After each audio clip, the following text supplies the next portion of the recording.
Welcome to TWitWoW, the best wrestling podcast made for wrestling fans by wrestling fans on the web today.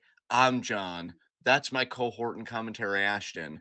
And this is the week in review. Now, because I have been dealing with a lot the last couple weeks. I went on a vacation last week, and I've been dealing with an illness. On top of that, when I got back, we have a bit of a backlog. To be exact, 3 weeks worth of content of backlog, and my God.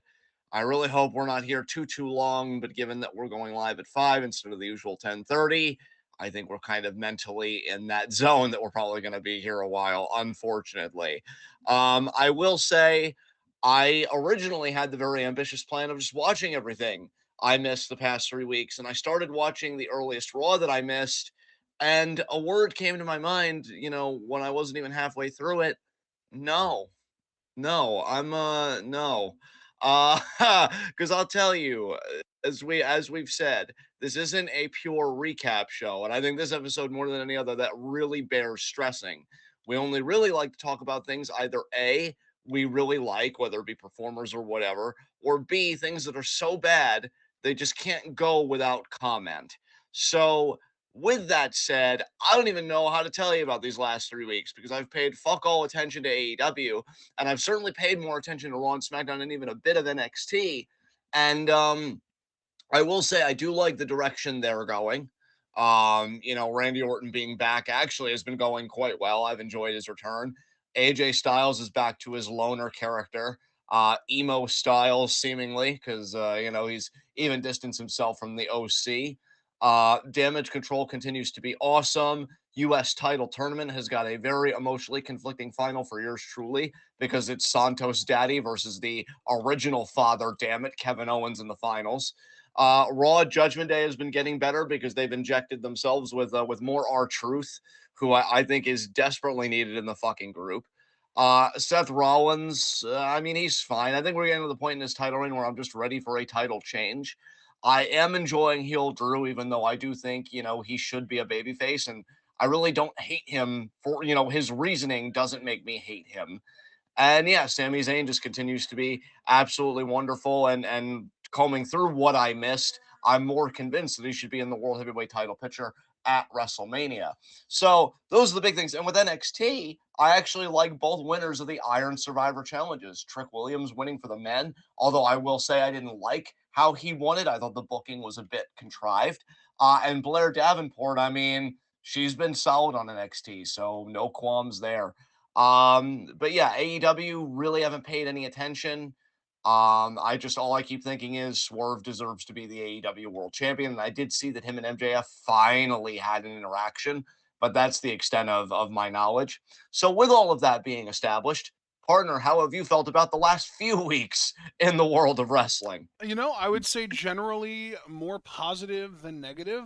Um, Definitely some negative though, and I agree with almost everything you said. I think the thing that I disagree with you most on is that you said that you were enjoying Heel Drew. I fucking hate it. Yeah, you've been quite clear about that. I personally think he's still able to bring his charisma into it. Again, his reasoning doesn't make me hate him. In fact, when you really listen to his reasoning, it's like, well, you low key make some sense, honestly. And I'm enjoying the kind of warpath he's on. Is he going to beat Seth at day one? I don't know. That's kind of an open question for me, but I know I think you definitely would still prefer if Drew was still a babyface, especially because he never got that babyface title win in front of a crowd. Right. Um, but yeah, with all of that being said, I mean, brother, we've got a lot to dive into. Where do we even start? How do you want to do this? Well, I guess the simplest way to go about it when we're not sure is just to go chronologically. So I guess let's start with Raw since that's the earliest show that happens in any given week. And we might as well just crack open the Drew McIntyre as a heel now egg while we're here. How do you feel about? I mean, you said you were enjoying it, but is there anything else you wanted to talk about regarding heel McIntyre, or is that just I how you feel? I mean, the one thing I watched like in full, and there's probably been other stuff as far as YouTube clips, but again, so much has happened. I can't even say that I still have all of my bearings straight, but we need to get this done. Was his promo taking a pot shot at CM Punk. The crowd was chanting CM Punk, and he's like, I could have been talking about anybody. And then, he's just running down the roster of people, how insane Raw's become because you can make excuses, you can act childish, and then you could just walk right back in the door. And then another person he was going to call out was Sami Zayn, but not before Sami's music hit. And Sami and Drew have had this whole thing where Sami, tried to tell Drew, you and I are a lot alike. And Drew just scoffed at that because he's like, have you seen me? And have you seen you? That's laughable. But then, Sammy says, you were right that we are nothing alike because when I lost in Montreal in front of my friends and my family, I didn't do what you're doing. I fought back. I dusted myself off and I won tag team titles in the main event of WrestleMania. And Sammy asked the question, would your family be proud of you right now? And Drew's look, I really appreciated how quickly he made his expression change. And then he's like, get a referee out here because I'm gonna beat your ass now. And then they have a really solid TV match, to the point where, again, in a universe where Drew does become world champion and Sammy becomes like a top contender, I would dig that match being run back at Mania 100%. Sammy is such an amazing, sympathetic underdog babyface. And Drew, even though like you, I do prefer him ultimately as a face. He is imposing enough as a heel to make that believable as well. Great back and forth between the two of them. And I like the finish where Sammy early on in the match looked like he tweaked his ankle. And then it gets to a bigger spot where he does a springboard and he lands on the leg weird. And that just takes him out. And then Drew, because he told Seth, why I didn't beat you at Crown Jewel was my lack of compassion. I'm not making that mistake again, lays Sammy out with a claymore and gets the win. And then later on in the show, when he's being tended to in the back, Drew continues the assault. Because again, Sammy, keep my name, keep my family's name out of your mouth, and he kind of lays Sammy out. So just going by that earliest episode, yeah, I mean, I liked it. I think it's smart to use Sammy as the babyface foil to get that heat because everybody just loves Sami Zayn right now. So I thought that was a great TV match. Yeah, yeah, it was. It was a really great match. All right, so Drew is a heel. He took out Sammy later on that night. He attacked Jey Uso. More recently, he obliterated Seth Rollins. I believe he is going to be challenging Seth for the world title on the day one pay per view type special show that Raw is going to be having on New Year's Day. That is correct. And yeah, as far as him obliterating Seth Rollins, I thought that came off well too. I really liked Drew's promo here too, because he's essentially, saying like he has to know that the sacrifices he made, that the times that he chose work over family, were worth it. And I think that's a very visceral thing to contend with. My favorite movie of all time is Whiplash. And it's always the question of when you choose your dream above everything else, is it worth it? Is it worth the cost? And Drew's at that point where he would make a Faustian bargain, which for those that don't know the reference, that derives from the story Faust, a man that made a deal with the devil to sell his soul in exchange for all the knowledge in the world. Have not read the book, so I'm guessing though that it didn't work out too well for him. But Drew, I think, would make such a bargain for the world title. Like he just wants to know that everything he's done, the losses he suffered in his family, that there's a vindication at the end of the rainbow.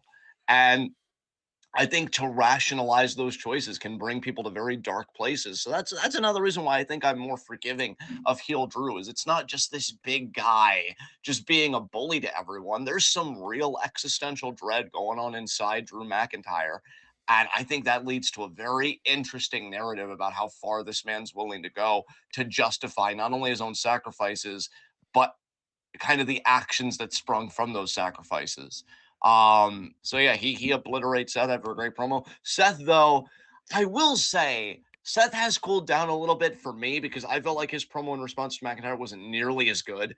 Like here, McIntyre comes in with all this pathos, like all this emotion, all this rawness, and So that's like, well, you really kind of cheapen it because you say one thing and you do another. It's pretty much your by the numbers to me babyface promo calling out a heel for quote unquote cowardly behavior or whatever the hell. But like, I wanted Seth to go there with Drew, maybe talk about some of his own pain and how, like, it still doesn't change the fact that what Drew did was still a choice, which I think he was kind of gesturing at. I just feel like the execution fell a bit flat. But yeah, that was the most recent I'll thing. tell you They what, are though, still dude. I divided think more. that the biggest difference between how you and I are experiencing heel Drew and the reason why you're able to enjoy it and I'm not is because you're going along for the ride. You're experiencing the story the way it's meant to be experienced. You are appreciating the story that they're telling, and I can appreciate that it is a good story. But I'm not on the fucking train at all because to me, even if Drew were to win the world title, I don't want it because I don't want heel Drew to win a world title to a chorus of boos. I want face of the company Drew McIntyre to win the title in front of a cheering crowd. Like, that's the one thing we haven't gotten. We haven't gotten Drew to win the title in front of a cheering crowd yet, and they're not going to give it to us now because he's a fucking heel.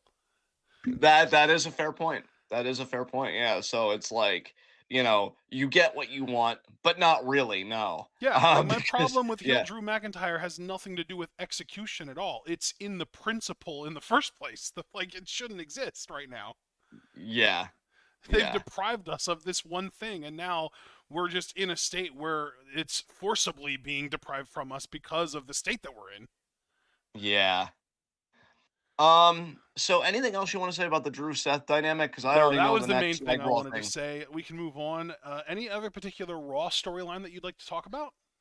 Um, I mean, as far as just what I'm enjoying, because I know, again, I even stressed at the beginning, this is not a recap show. So there are some things I don't mind skipping. Like, I have not paid attention at all, for example, to Cody and Nakamura and that whole feud. Oh, okay. I Um, mean, yeah, the only cool thing about that is that Nakamura misted Cody. That was pretty great. yeah. Too bad he's not going to get the win when it counts. That's also true. Yeah, that's a great point. But yeah, one of my favorite things on Raw, man, just everything with Truth in the Judgment Day. Truth is Oh fucking my gold. god. Dude, I will say, I have enjoyed the story, but I fucking hate that JD lost to Truth in a if you lose to Truth you're out of the Judgment Day match and then wasn't out of the Judgment Day anyway. He just got let back in. They were just like, "No, you're good." Like, fuck that. Yeah, That's such dude. bullshit. That's such garbage. You Yeah. don't get to book a match where you're going to say that if this guy loses, he's out and have him lose and then not follow up on the stipulation. That's like the real heel. It's the writers. Like, Yeah, well, exactly, because it's the wrong kind of heat all the way around. And dude, I agree with you unequivocally on. That is some weak ass shit. Because really, the story they're trying to tell clearly is this power struggle internally between Rhea and Priest. yeah, Because Priest was the one that made the stipulation, but then Rhea overrules him later in the night, and we get it. And see, that's another thing too. Same thing with the Drew and Seth story. It's not that nobody gets it. It's that you can get it and still want something else. Like, you very clearly get the story they're trying to tell, but you're like, that doesn't make me want it because I want him to get the title win as a babyface. Same thing here. I get the story you're trying to tell, that JD being used as a game piece just further illuminates actual cracks in the Judgment Day, but I don't give a shit. I want truth in the Judgment Day. Like, well, and it's because, not even dude, as much about me wanting truth in as much as it's I just want JD McDonough to be off of my television entirely, and him not being a part of absolutely, the yeah. Judgment Day is a step towards that. Yeah. But like, he's never gonna be out and Truth's never gonna be in. Like they mutually oppose each other. So to me, yeah, I'm right there with you. Like, get him out, especially because that would increase the likelihood of Truth actually being in. But yeah, I think he's done great stuff. I feel like, in a way, I feel like the beatdown by the Judgment Day to Truth came a little too soon. I also like that in that beatdown, Finn only got one singular little stomp. Like, because he likes Truth. I don't even think he wanted to be a part of the beatdown. But yeah, I think there's real gold here. Is it to the same level of honorary Uce Sami Zayn? I wouldn't go that far, but Truth is a very endearing character, and I think like his dynamic in the Judgment Day, when there is a kind of monotony in the group, to me, is very welcome. Yeah. So yeah, that's been one of my favorite That things I going will on. give you that 100%. Truth, just being introduced to the Judgment Day verse at all has completely reignited my interest in the group for sure. Yeah, definitely, definitely.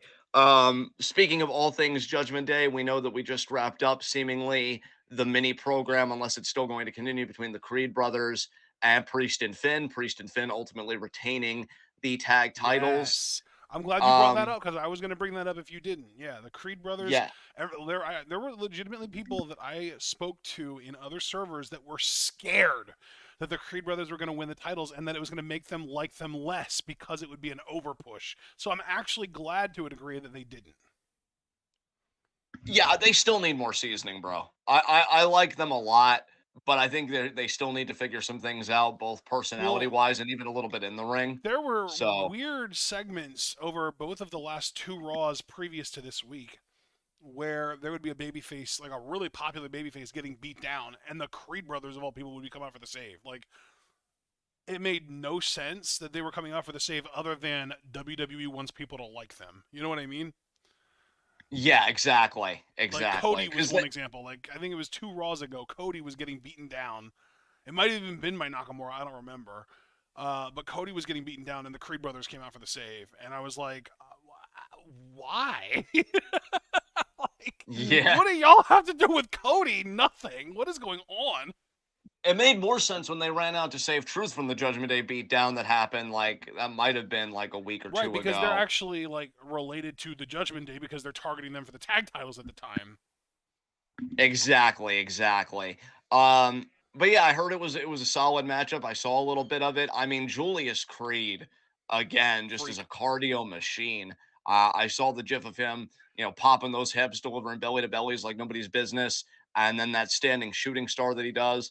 Dude's a freak athlete. Again, there's still some polish needed for the Creed brothers, but there's a lot of upside there. There's no doubt. Um, Beyond that, dude, oh my god. When I tell you, like, I tried to watch Raw, but I couldn't, and I wish instead that I would have just speed ran YouTube clips or something. The idea that they're pushing Nia Jax, I gotta ask you because I didn't bother to watch this. Did Oh, she beat Shayna on that one Raw? yeah, she did. God damn it, bro. What the fuck? I mean, again, I know that this isn't a recap show, but that we talk about either things that we liked or things that were so visceral to us we just couldn't pass them by without comment. Why the fuck is this woman on the payroll? And now she's feuding with Becky. That I know because I've seen the I haven't watched the actual clips, but I've seen Dude, like the headlines on the YouTube and the clips. worst part about her feud with Becky is that she's channeling Ronda Rousey of all people because she's being like, everybody knows that if this wasn't fake, and she doesn't say that, but it's implied, I could beat your ass. Like, that's the implication. It's literally Nia being like, hey, everyone, this is scripted, but look at me and look at her. Everyone knows that I would beat her in a real fight. Like, that's what she's saying. She's not Oh saying my those exact words explicitly, but that's basically what she's fucking saying. It's horrible. This is why the world needs to give me a microphone and allow me to turn up because I would just tell her to her face, your girth has no worth. Get the fuck out of my face. Get the fuck out of my life. You're worthless. You're girthless and worthless. But no, She's I, certainly I, not I, girthless. Let's not go there. nah, I can't stand this bitch. And knowing that she's getting pushed again, it, it hurts. It hurts so much. And God, like, remember when Becky was one of the hottest acts in pro wrestling to the point where she was even one of the hottest acts just in the mainstream in popular culture? Like, Yeah. God damn. And Nia Like, still thinks she had something to do with that. God, I know. It just everything hurts. Everything hurts me, and I don't like it. Nia taking So credit for yeah, that is like the Bellas taking credit for the women's evolution or whatever revolution or whatever you want to call it. It's like yeah. just because you were the antagonizing force to something that ended up being great doesn't mean that you're responsible for the thing that ended up being great. It was all part of the Bella plan. Fuck. God, let me die. So yeah, I mean, this all happened. Anything else on Raw specifically that you would want to talk about over the course of the last few weeks? Let's see. We do have new women's tag team champions. The team of Chelsea and Piper unfortunately lost the tag titles to KC Squared. Yeah, well, Casey squared. is just going to ultimately fall to the Kabuki Warriors. So that's Or okay.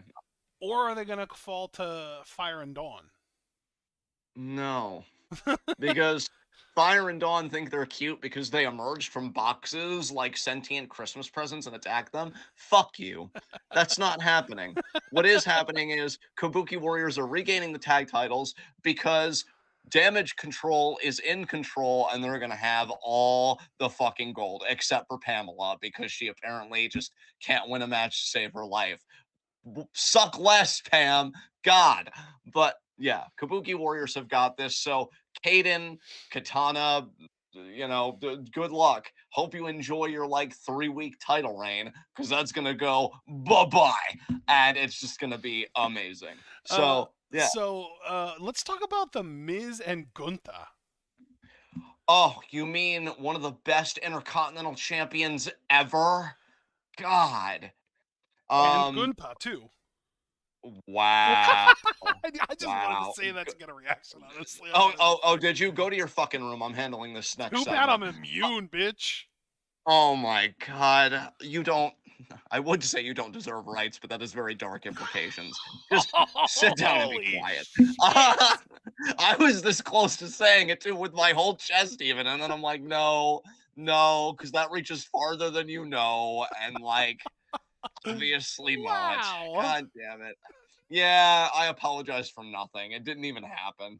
Um but no, I will say in all seriousness, man, I was impressed with Miz like on the Raw rematch they had because he actually did mat wrestling at the beginning of the match. The motherfucker did a legit Indian deathlock at one point. I'm Yeah, like, that's what the why I fuck? brought it up because like the whole story has been like Gunther being like, "Oh, Miz, you're very entertaining. You make me laugh." And then Miz was like, "Give me another shot. Give me another fucking shot." And he did, and then he actually wrestled him. God, bro, I wish WWE Films was still in existence because you know that they just get moist at the thought of like Gunther playing a prototypical German villain in a movie. And the thing is, he would do it so fucking convincingly too. And they could go ham with it by him actually killing people with his chops. Man, money left on the fucking table. But yeah, I saw it where I saw the clips of it. Miz once again, very strong fight, very spirited fight, and ultimately though Gunther puts him down, and I love too when Gunther gets just sick of somebody's shit, he puts them down decisively. Like there's not even any question of just weekly being like, kick out. No, there is no kick out. And you delude yourself if you think otherwise. When he says it's over, it's fucking over. And so another strong performance from him. I just don't know who challenges him now. It wasn't that long ago that I would have thought, oh yeah, Chad Gable was 100% ending that title reign. And before him, it was Sheamus that I was really convinced of. Now, I really don't know, bro. I really don't know who's gonna like end Gunther's reign or if it's even gonna end anytime in the foreseeable future. One thing that I think we can expect in the Triple H reign, as we've seen in the Triple H reign of things, even going back to like NXT and NXT UK, this motherfucker has a huge boner for long title reigns, and there's a lot of upside to that, but there's also some downside to that. So who dethrones Gunther? I have no idea. Do you have any thoughts? You think it'll just circle back to Gable maybe that'll get another shot, or do you think they'll No, have a I new reign hope for him? not. I feel like Gable Gunther is worn out by this point. Let's see. Gunther is like a big time heel. Maybe Jey Uso? Dude, I mean, Alex. honestly, shot in the dark going out on a limb here. Maybe Okada at WrestleMania. Oh, so wait, are you buying in that Okada might actually? Because I heard I that think it's rumor has possible. legs Yeah, now. I think it's very possible for sure. God, I mean, he's I mean, done bro, if literally Nakamura did everything, it, bro. I believe anything. Yeah, true, true. I mean, because Okada's already done everything there is to do, and him versus Gunther, I Yeah, mean, right? That's what I'm Jesus saying. Christ. Maybe. You never know. God, I mean, way to just make Triple H uber rich at this point. Jesus Christ. I mean, as if profits weren't already at an all time high, am I right? Bro, like, and I think Okada somehow miraculously could move the needle even more. And that's just saying business has been that good that you start to wonder, well, could anybody else even do better business? Okada could, I think. You know what I think Like, another really legitimately great option would be if the Okada pipe dream is exactly that and not actually realistic? yeah. Jey Uso. Yeah, I mean, and that's why I mentioned Jey Uso because Foster had mentioned him in the chat. He said, "Have Jay dethrone Gunther if Mm-hmm. he can't dethrone Roman." And yeah, there's definitely that believability there with Jay. And I'd rather he face Gunther than have a Yeet versus no Yeet matchup with Jimmy Uso at WrestleMania Oh God, that's because what I we're do gonna not get give a though. shit. Because every year Yeah, when you say I would rather have this than that, we end up getting the that for sure every year. I know because wrestling hates me, even though I've given 20 years of my life to it. I fuck. Last Everything year it was I hurts. would rather have Jay challenging Roman for the title than an Usos versus Sammy and KO tag title match. And then there we go. Oh, oh God. And they main evented night one at least. Oh God. So yeah, whoever Gunther faces, I don't know. I hope he puts him down. I don't know, unless it is Jay. Jay, I could see being Intercontinental Champion. But yeah, I mean they've really made that Intercontinental title. You know what? No, I can't even say that. You know when the Intercontinental title truly matters again? If Gunther is able to seamlessly go from that to the world title. Like if he goes from Intercontinental title Yeah. to not really doing anything 6 months, whatever. No, fuck that title reign then. That was all for show. You really want it to mean something? Have him go on to be the fucking world champion. God, I can't wait for that going to the world title reign. But anyway, anything else to discuss from Raw? You know who I would actually love? And again, this is another like not quite as extreme, actually not nearly as extreme pipe dream as Okada, but still out on a limb. Braun Breaker at Mania would be incredible. Braun Breaker would be fucking dude. I don't even know like how much we plan on discussing NXT because again, I know we're canvassing three Oh, a weeks worth of lot. I content. have a lot of NXT thoughts. I loved Well, NXT these you have last a three lot more to weeks. say than I do because I did like have my finger on the pulse a little bit of NXT deadline. Uh Braun was one of the stars of that fucking match, the Iron Survivor Oh my god, Challenge, yeah. because this dude with fucking ease speared three people. Eliminated He's him just and eliminated well, into put the him in the penalty penalty box. box at Yeah. the very least. Um, he's a fucking tank. He's so goddamn believable. I was telling Javaris in a call when I was helping Javaris with his TEW roster. Shout out to Javaris there. Hope that's going well for you, bud. I said to him, like, I hope that we still get ultimately Braun versus Roman Reigns at one point. Not necessarily for the title, just as a match. Because when that dude spears Roman Reigns and when that dude beats Roman Reigns, arena's gonna fucking explode. I mean, Braun, dude. I saw him do that flipping fucking slam to Tyler Dude, the Bate, so he's even go moonsault find his slam. family. Yes, that was Yeah, insane. and it looked impeccable. Yeah. And I'm like, he's gotten even better. Like this is the same guy that when he tried a Frankensteiner to Ciampa early on in his career, he spiked himself on his own dome, and now he's doing moonsault fucking slams. Like dude's a fucking beast. I love Braun Breaker, and I can't wait to have him on Fave Fives and shit when he's on the main roster, and I'm seeing him more regularly. I'm tired of him on NXT. So yeah, him and Gunther just circle it all the way back. I'd be totally down with that.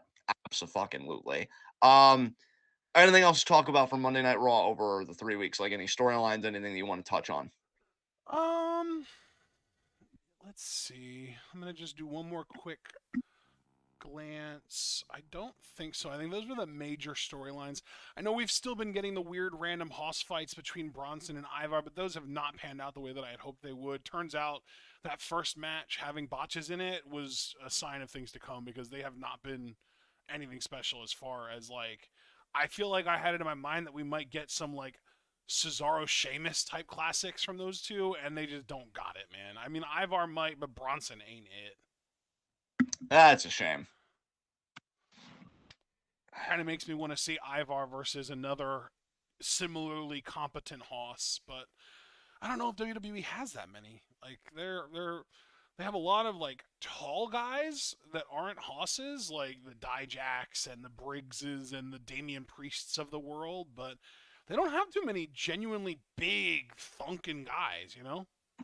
Right, right.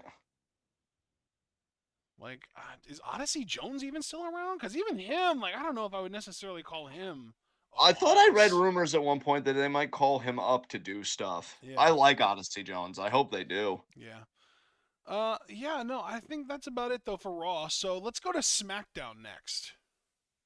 Okay, well, I mean, the big thing for SmackDown, I mean, Randy Orton continuing to spaz his fucking face off, hoping to get a hold of the fucking bloodline. I've enjoyed Orton since being back, man. How have you been enjoying his return so far? Do you already Oh, feel it's been like great. it's been great? Yeah, Yeah, I've I'm loved glad it. that you're He's been enjoying it too. awesome. Yeah, he I'm enjoying the merch too. I think he's got great merch. He's just got a whole relaxed vibe about him. He knows, like, hey, I went through hell the last 18 months. I'm here to have fun. I will say the SmackDown main event scene, I give it credit for really seeming like everybody wants a piece of Roman because it's Randy, because it's Yeah. AJ Styles, because it's that other goober. You know, it's like everybody just really wants a piece of Roman. But yeah, I did see, well, we know last night that it was announced that New Year's Revolution, which is going to be a SmackDown television special, used to be an actual pay-per-view. Here is just going to be a SmackDown special. That it's going to be a triple threat: Randy Orton versus AJ Styles versus LA Knight. Winner faces Reigns at Rumble. And I'll admit, you know, it I feel like Randy is just going to win, but really, to me, it comes down to him or LA Knight. I do not see AJ winning, especially because with AJ, it seems like they've just decided to make him a heel. And that's kind of the other question I wanted to ask you. How do you feel about heel, at the very least, tweener leaning a bit darker AJ Styles for this return Dude, run? I'm kind of digging it. I'm kind of digging. I know Javaris isn't here right now, but he is really weirded out by AJ wrestling in slacks now. Like he was really drilling on that in our call the other night. But if that's the weirdest thing about it, I dig it, man. I think it's really interesting that he is like sort of a rare true tweener in WWE. I feel like WWE doesn't really do true tweeners anymore. Everyone is always pretty clearly heel or face, and when they are like quote unquote tweeners, it's more like have your cake and eat it true tweeners where they're like bad guys that try and be cool bad guys so they can get cheered and sell merch too, and that's really not what AJ's going for here, and I dig it. Yeah, I can dig it too, man. I don't hate it. It's kind I of funny found it too interesting. because AJ was Undertaker's last match at WrestleMania, if I remember correctly, and he's kind of doing an Undertaker thing here. Yeah, Like it's kind of yeah. giving like American Badass Undertaker vibes almost to a degree. Yeah, I mean, I look, AJ's at that stage of his career where, like, he's done it all. I think you should let him do what he wants so long as it's within reason. And he, look, I don't mean to be entirely insulting here, although I do kind of mean to be insulting a little bit. This isn't TNA writing for him. So, like, you know, I know it's not going to be as bad as it could be, and not to say that WWE hasn't had some stinkers over the years, because we know they have. But no, this seems like a fine enough thing where, again, kind of goes back to that gimmick he had in TNA. Now he just needs that Blue Saraceno theme to really go with it, which would be pretty dope. Oh, if only. Yeah, and because yeah, he even has that segment backstage with the OC where Mishin's like kind of hugging him. Which, by the way, good on her for pinning Io last night. Dude, I That was wanted to really cool. talk to you about that because I thought that was so cool. I just like finally Mia Yim's getting something interesting to work with. I know, it's like Jesus Christ. It's not like she's been on your roster forever. Dude, it's wild Um, how many people don't know how good she is just because like they don't pay attention to NXT and NXT related stuff. So like they didn't get to see her in NXT or in the NYC, and they just know her for what she's done on the main roster, which is to say jack all, and they don't know how exactly. good she is. Like it's crazy. Like yeah, it's people are gonna be so shocked when she puts on a banger with EO in like 2 weeks. How could she be competing with Io like this? Because she's been talented the whole time, and Yeah. WWE just hasn't let her Yeah, show we it. got to But get that yeah, astronaut meme where someone's looking at the Earth and they're just like, Mia Yim's actually really talented, and then there's a guy behind him with the gun and it says "always has been." exactly. And, you know, she comes to AJ backstage, you know, she hugs him, just like, oh, so happy you're back. And then Carl Anderson, being very bald and very mid, was like, oh, we haven't heard from you. Are you okay? And AJ, you know, with that bitterness of knowing that fucking the earth isn't flat, says, I don't know. Are we? Like, he is definitely in his feelings right now. It was like he donated to BOB's GoFundMe to go into space to prove that the Earth is flat, and just that just never happened. And now he's just angry about it because it's like, well, who's gonna prove it? Who's gonna prove it? Well, nobody, Alan. But we are happy to have you back, regardless. Also happy that he laid out LA Knight on his return. That was fucking beautiful. Because fuck that dude. And speaking of, you know, him and Orton again, LA Knight has made it clear to Orton, like, oh, I'm not done with the bloodline. You know, I'm going to be the one to take out Roman Reigns. Uh huh. Mm-hmm. Sure you are. Bro, Yeah. LA Knight is such a bitch ass, I swear to God. Dude, he is. Why don't you take your catchphrase and say it to somebody who gives a shit? I really can't wait for the crowd to just turn on him because it's going to happen I eventually. And the really idea, hope you're right. I thought they'd have turned on Cody by now, and it hasn't happened yet. dude, I know, and it's just making me realize that wow, I'm not the problem because I'm right, but I'm definitely very old and very bitter. So yeah, LA Knight is still adamant that he's gonna be the one to beat Roman Reigns. Yeah, when pigs fly, pal. When pigs fucking fly. So yeah, it is cool that they make it seem like Roman's really threatened. But when you really take each challenger one by one, I mean, Orton's already a multi-time world champion. He's not gonna do it. Allen's kind of a wild card, but this is probably one of his last big runs in the company. No. And then LA Knight, no. So yeah, Roman's fine. Everything's gonna be fine. Um, Speaking of the bloodline though more broadly, we have new developments there. Solo Sikoa is now the tribal prince. And Jimmy Uso's wondering, why didn't I get that though? Bro, So Jimmy Uso has been one of the most entertaining things on all of WWE television for the last like month and a half. yeah, it went from he was really getting under my skin, as you know, the last time we got together to do Yeah. these when they were supposed to be done before my life just got upended. Yeah. To now I'm just like, I tolerate him. It's fine. Dude, Um, the yeah. funniest part to me is when he goes to do a handshake with Solo, and Solo just no sells it, and Jimmy does an invisible handshake with no one to himself. I saw that. I saw that, and I'm like, man, he really is quite a goober, and it kind of works in a way because Roman Reigns is just silently missing Jey Uso all the fucking time. Also, I don't know if Like, this was this week, if this was like one of the 3 weeks that we're covering here, or if it was prior, but I loved the one segment where he was backstage with Roman laying on the couch and he was like, I'm on the injured reserve list, man. I can't do that. And Roman was like, what was that? And he goes, I'm off the injured reserve list, man. I can do it.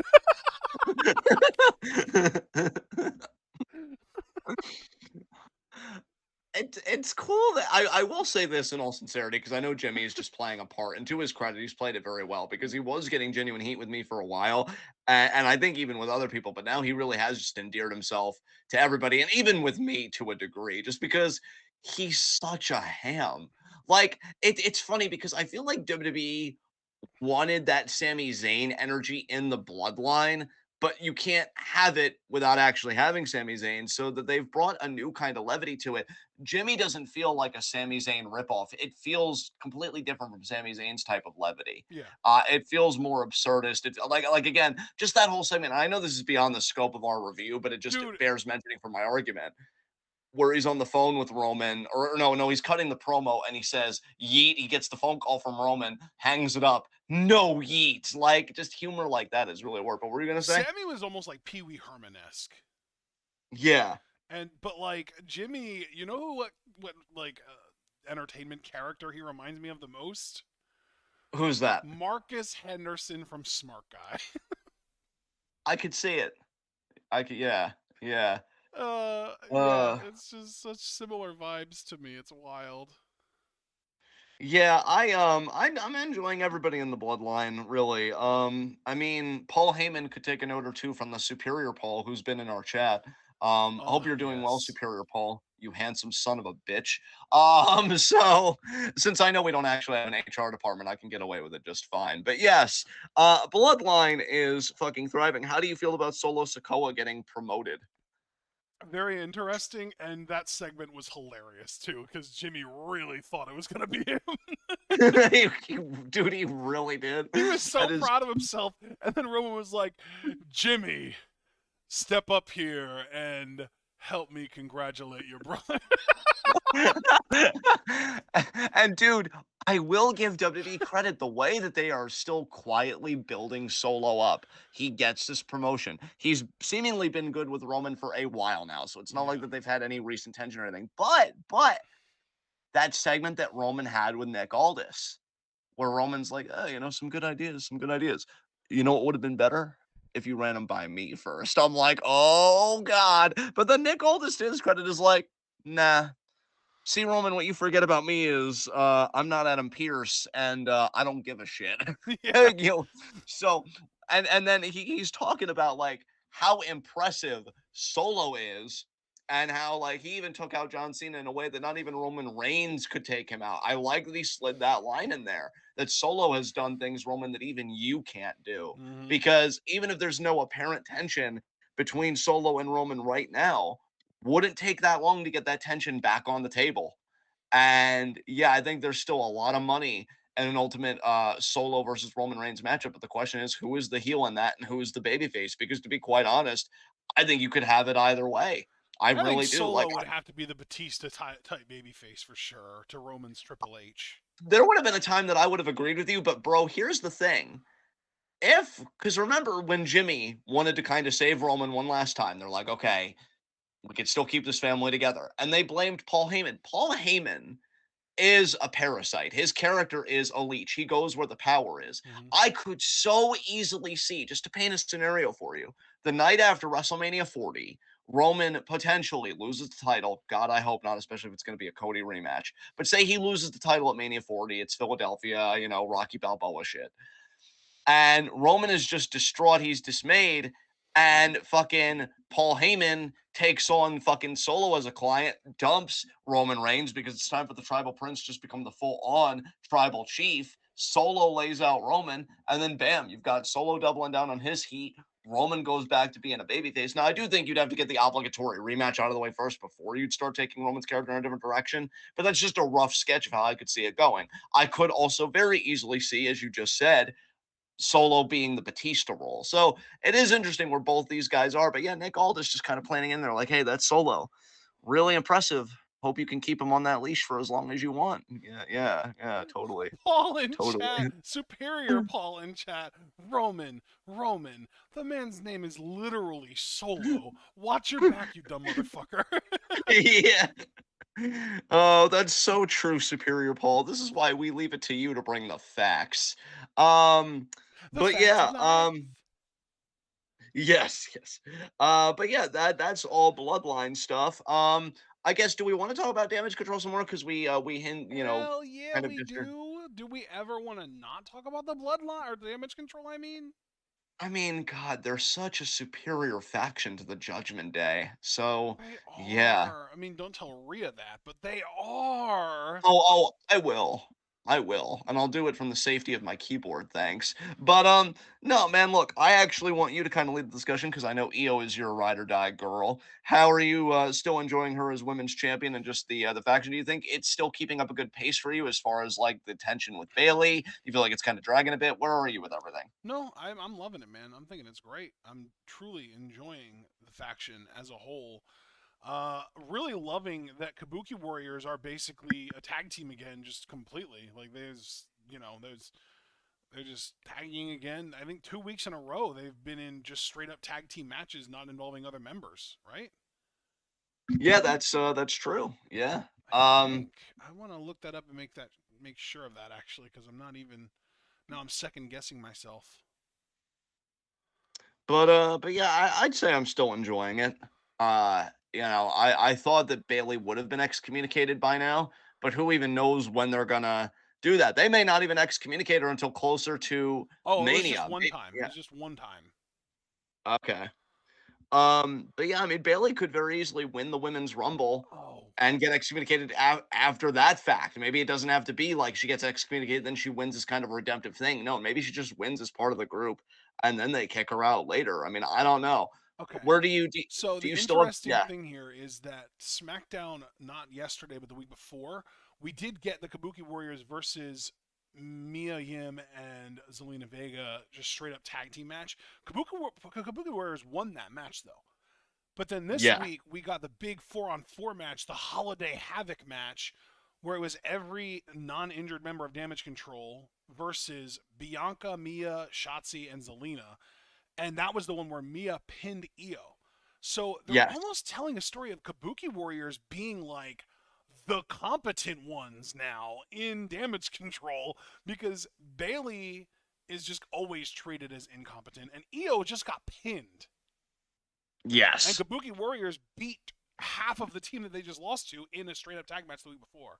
So like, and the funny thing too is that one of the women in the tag match that they beat the week before is the one that pinned Io. yes. Very interesting. And then Very it interesting. was Kabuki Warriors in that Holiday Havoc match that ended up revealing and then brawling with Isla Dawn and Alba Fire. Yeah. So there's definitely something to that. There's something going on there for sure, and I am very intrigued by it, and I kind of love it. I mean, bro, let's remember a while ago on Twitter, this was several weeks ago, where Asuka was like, well, shouldn't I just be the leader of damage control? And I'm like, oh, Kana, honey, what are you doing? Like, you just got in. You just got a t-shirt. What are you doing?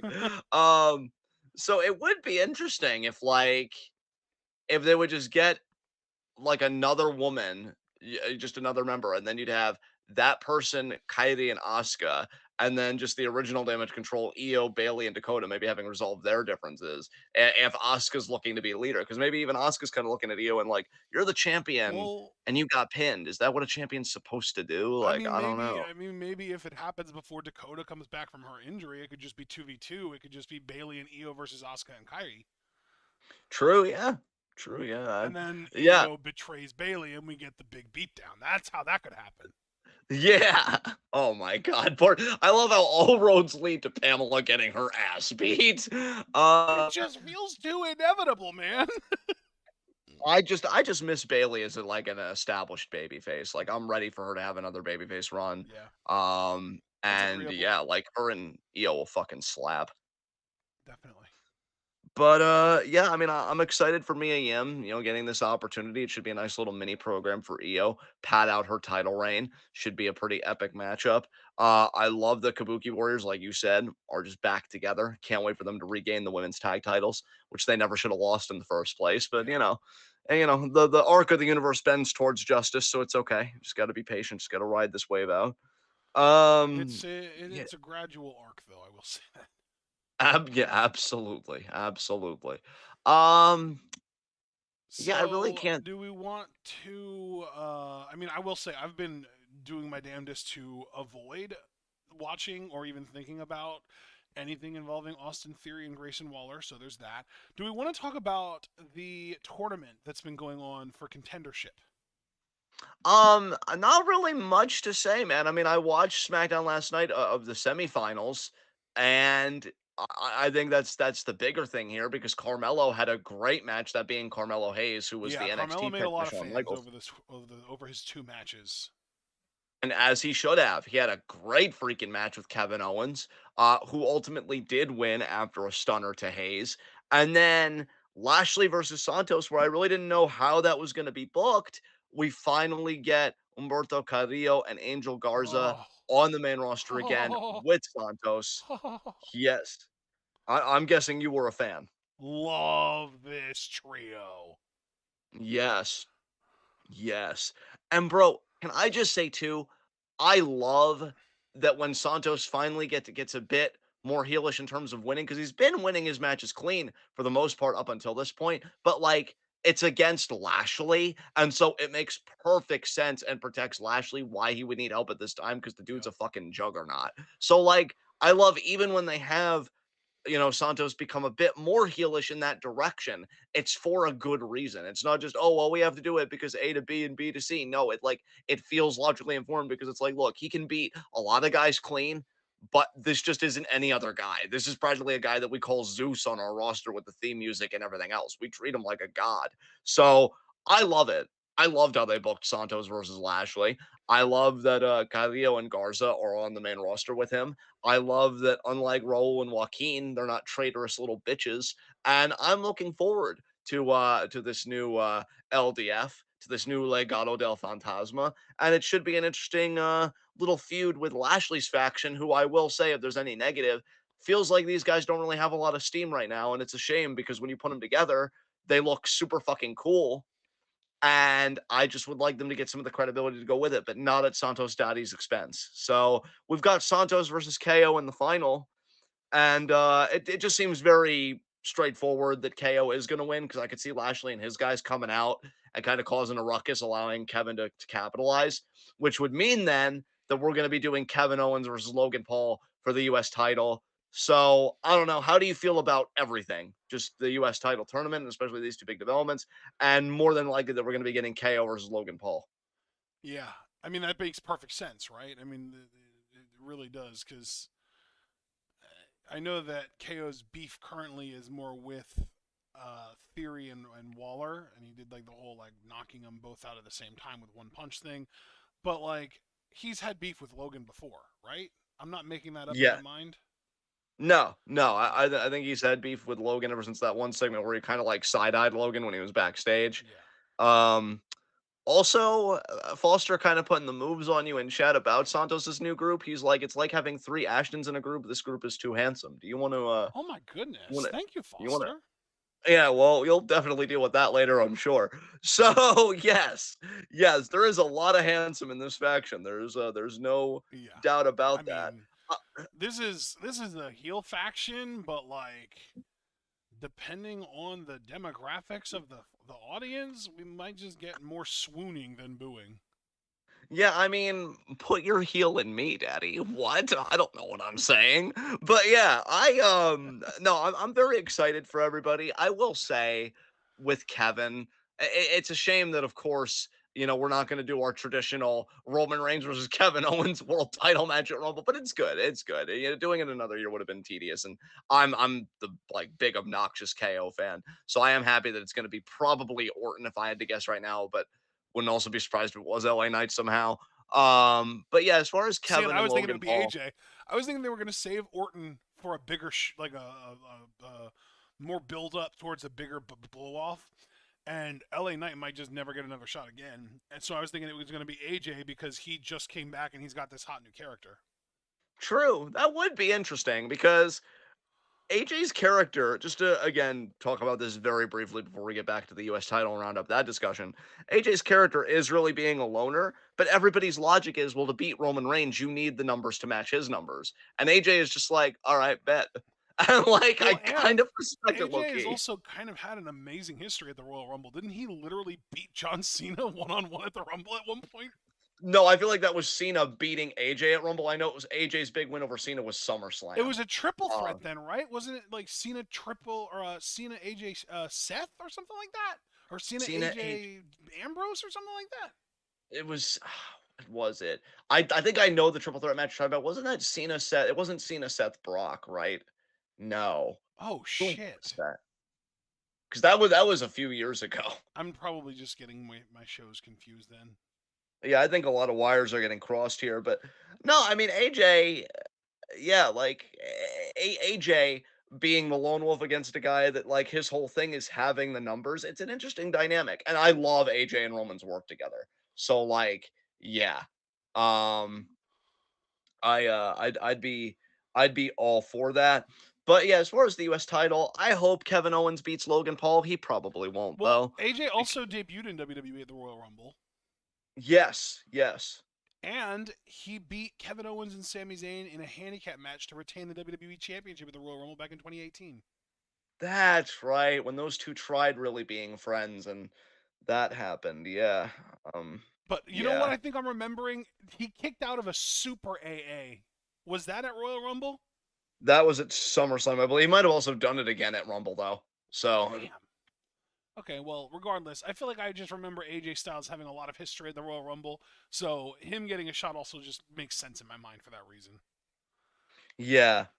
Yeah, I mean I hope that Kevin beats Logan, but probably not gonna happen. Um God, I hate it DBK so thinks much it's 'cause going to be a four-way. DBK thinks that there's going to be somehow, some way, all three of these guys are going to go to some kind of draw in some way, and then it's going to end up being a four-way.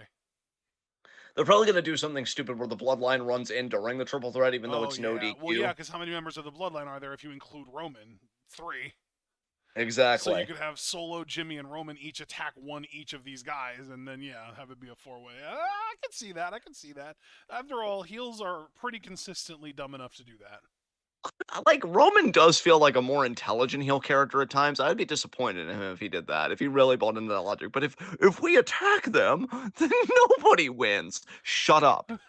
Like think for once in your fucking life, Christ. Oh, orchestrated so LA Knight wins because he's the biggest scrub in the fucking match, and you beat him most recently. That's true. Fuck. That's true. You should just have both guys attack him specific. Well, no, because there's no DQs. There's no DQs in a triple threat. Yeah, but Orton's gonna be too unconscious to be like, there's no bell to ring, so it doesn't even count. Fuck. But, yeah. All right. Well, anyway, I'm enjoying the AJ Styles stuff. I'm hoping that he gets the shot because I think that he's the most interesting character of the three right now, and I hope that they save Orton for maybe even Mania. Honestly, although the way things are going, he might be third in line behind Punk and Cody to win the Rumble. Ew. Honest question, would anyone in here complain if Randy Orton won the Royal Rumble for the third time this coming year? I think I would affirm it over the alternatives. Dude, Like, that's an out of nowhere, got to be on brand there. Got an out of nowhere like possibility that I hadn't even considered until now. That's actually like a real possibility. yeah. I, Yeah, I think that's the Rumble winner that would piss the fewest people off, honestly. Like, can you think of another one? Like maybe Sammy, but like still, I think that's pretty Sam, unlikely. Sammy or Jay, but if we're talking in the realm of realism, Randy might be the least awful choice. Right? Isn't that weird though? Because he's already won it twice. Yeah, he has. But But didn't you know how many Austin times also win it 3 times? Austin won it 3 times, Cody won it too many times, Cody's even never though it won was it. just once. Beg pardon? Cody? Oh no, Cody won it once. Okay, never mind. That was the I joke, forgot even that though he Cody only won won it once. it last year. Honestly, I blanked that out of my mind. Yeah, how'd that suppression work out for you? Pretty well until you brought it back up. Thanks. Hell yeah, yeah. Oh, I hate him so much. God, bro, we just need to accept the fact that Cody's just ending the title reign at Mania 40, probably. Like, No, I I don't. won't. Well, first of all, wow, that tone went from 0 to 100 real quick. Maybe dial it back. Well, Second it of took all, me a second to register what you said, and then once it did, I was appalled. no, I mean, look, dude, it's happening, okay? I Like, know that Logan Paul has a podcast called Impulsive. Well, that was repulsive. 5 out of 5. Let's see. Just accept it. Just accept it. Listen, Paul, Superior Paul, excuse me. I Listen, apologize. Uh, Polonius. what? Wow, you did that to pop yourself, and you know it. Well, yeah, and maybe get a little pop out of you peripherally. You did. God damn it. Yes. But I'm trying to ease him into it, Superior Paul. Look, Ashton, you need to accept that Cody's winning the title. No, I already I said. Why said are you? Why are you just repeating yourself? I already said no. I said accept it. Are you trying to do like a trick to me right now? No, I'm trying to spare Is you the this like pain that you're Jedi only. mind tricks from someone that doesn't care about Star Wars? Oh God, Foster's like Ashton sounded like he was refusing to eat his vegetables. That's Oh also God. something I do. I also don't eat vegetables. It's a Oh real God, problem for me. oh God, yeah, you and Angel both apparently. That is something I learned on my Florida trip. What is it with fucking grown men? Just eat the fucking kale. But oh, all right, all Oh, right, dude, all I've right. tried kale before. It's disgusting. I'm Wow, open to spinach, though. I'm open to spinach, but no kale. No way. you said that practically to my face. Oh, yeah, I know. Fuck. Wow, you know what? This is exactly why Cody's winning the title. It's your fault. See, Superior Paul, if you guilt him into it and give him a complex, it'll make him come around a lot faster. I speak from No, now experience. I'm just doubling down. Oh, wow. All right. So anything else from SmackDown that we should talk about before we talk about NXT, which I will How do you definitely give feel you the about floor on these that. Karrion Cross vignettes that we've been getting? I didn't want to pay attention. I'm sorry. I didn't know that you weren't aware of them. I mean, I'm aware of them, but like, ew. Oh, Ew. okay. Why do you still have a job? You're a fucking joke. Nobody likes you. Triple You're a H clearly does. No, no, what he doesn't like is being swallowed up by a sunken cost fallacy, so he literally lives in denial like, "No, no, this is a good investment. This is a good investment. It was a good investment." Listen, you're like, God, you were pretty much the wrestling equivalent of his sad reality of not being able to sire a son. You're a joke. You're worthless. You're a fucking bust. Christ. I just oh god. And is he gonna be doing a faction with AOP or was that conjecture? Like what's going on with that? I think that that is happening. I mean, conjecture, definitely yes, but I also think it might be reality as well. That's hideous. That's fucking hideous Especially is what because that Paul is. Ellering is also rumored to be with AOP. So like, are they gonna call a last minute audible and have Cross be the mouthpiece for AOP and have Ellering get shafted again? You developed the algorithm and this was what it spit out? This is why I hate fucking men. Everybody Dude, listen to me right now. it sucks too because I really feel like Ellering is the reason AOP were ever successful in the first place, and they keep taking him away from them. Listen, this is why I'm so anti-math. Oh, but John, math is everywhere. Oh, but John, math is good. Oh, but John. Get my name out of Wait, your it sounds to me like fucking you're actually mouth. pro math here because you are pro the guy who developed the algorithm. Shut your whore mouth. Okay? This is awful. This is Yeah, because they're absolutely trying to terrible. remove the brain that developed the algorithm. You are impossible. You are fucking The impossible. algorithm is Who the thing that else? really matters here. Oh, God. Simmer your face down. I'm not going to tell you again. All right. As far.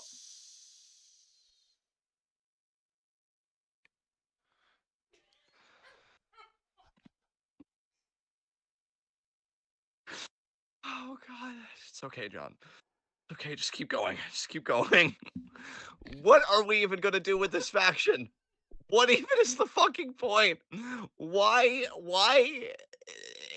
are the Wait, is wrestling gods WWE so gonna make determined? trios titles? No. No. Just no. Fuck. Lashley and the Profits, right? Lashley and the Yeah, Profits. sure. Yeah. Uh-huh. Who did we just talk about was going to be feuding with them going forward? Oh, Oh, LDF. LDF, yeah, the new LDF. Yeah, the new LDF. You could actually do something with the LWO with Carlito and the original two LDF guys, Raul and I already said LDF. That's LDF, Mom. Stop. Yeah, Carlito, Raul, and Cruz, or Raul is Cruz. Raul and Joaquin. That could be a trio. And now these guys, are they gonna do trios titles? No, that's not happening. You're delusional. There's also three members of the Bloodline, which we've talked about. There's three main male members of Judgment Day. I don't know. No. Then why do they No. keep doing three-man groups? That because it's a thing right now, okay? It's called a trend. Look into it. Listen, to me, trends generally tend to mean that there's an underlying reason for the trend. I need to know why. Well, what's the underlying reason for your face then? Checkmate. My Anyway, face isn't a there's trend face. okay. You are this fucking close to me taking this outside because I am not putting up with your shit for another 30 minutes. This faction sucks balls. That's what I think. I think Karrion Kross and AOP are utterly worthless. I hope AOP got less green in their time away. They probably They didn't. probably And got Paul more green Ellering, because it's not like they spent their time away training to wrestle. I mean, God, you're right. So, oh God, they got worse then. Fuck. Yeah, look, everything is awful. I don't know why Carrion is still here. Are they going to do trios titles? Maybe, but they're gonna be as well booked as the women's tag team titles. So, like, yeah, it's practically irrelevant. I mean, if they're not Um, cursed, they might not be as bad.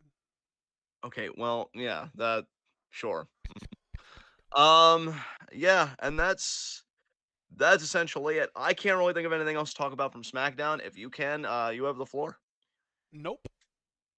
Then let's talk about NXT. And you said you had a lot to talk about in NXT, so I want to give you the lion's share of the discussion here. What would you like to talk about first? Well, you said you watched Deadline, so that's a great starting point because that actually was, a couple weeks ago. It's a couple weeks old. Yes. Well, watch is kind of a strong term. I did check in on the Iron Survivor challenges, like kind of poked around a bit. And I do know that Dragunov had a match with Corbin, which like why do we have him main event things? I thought we'd learn by now. Um I barely watched that match at all.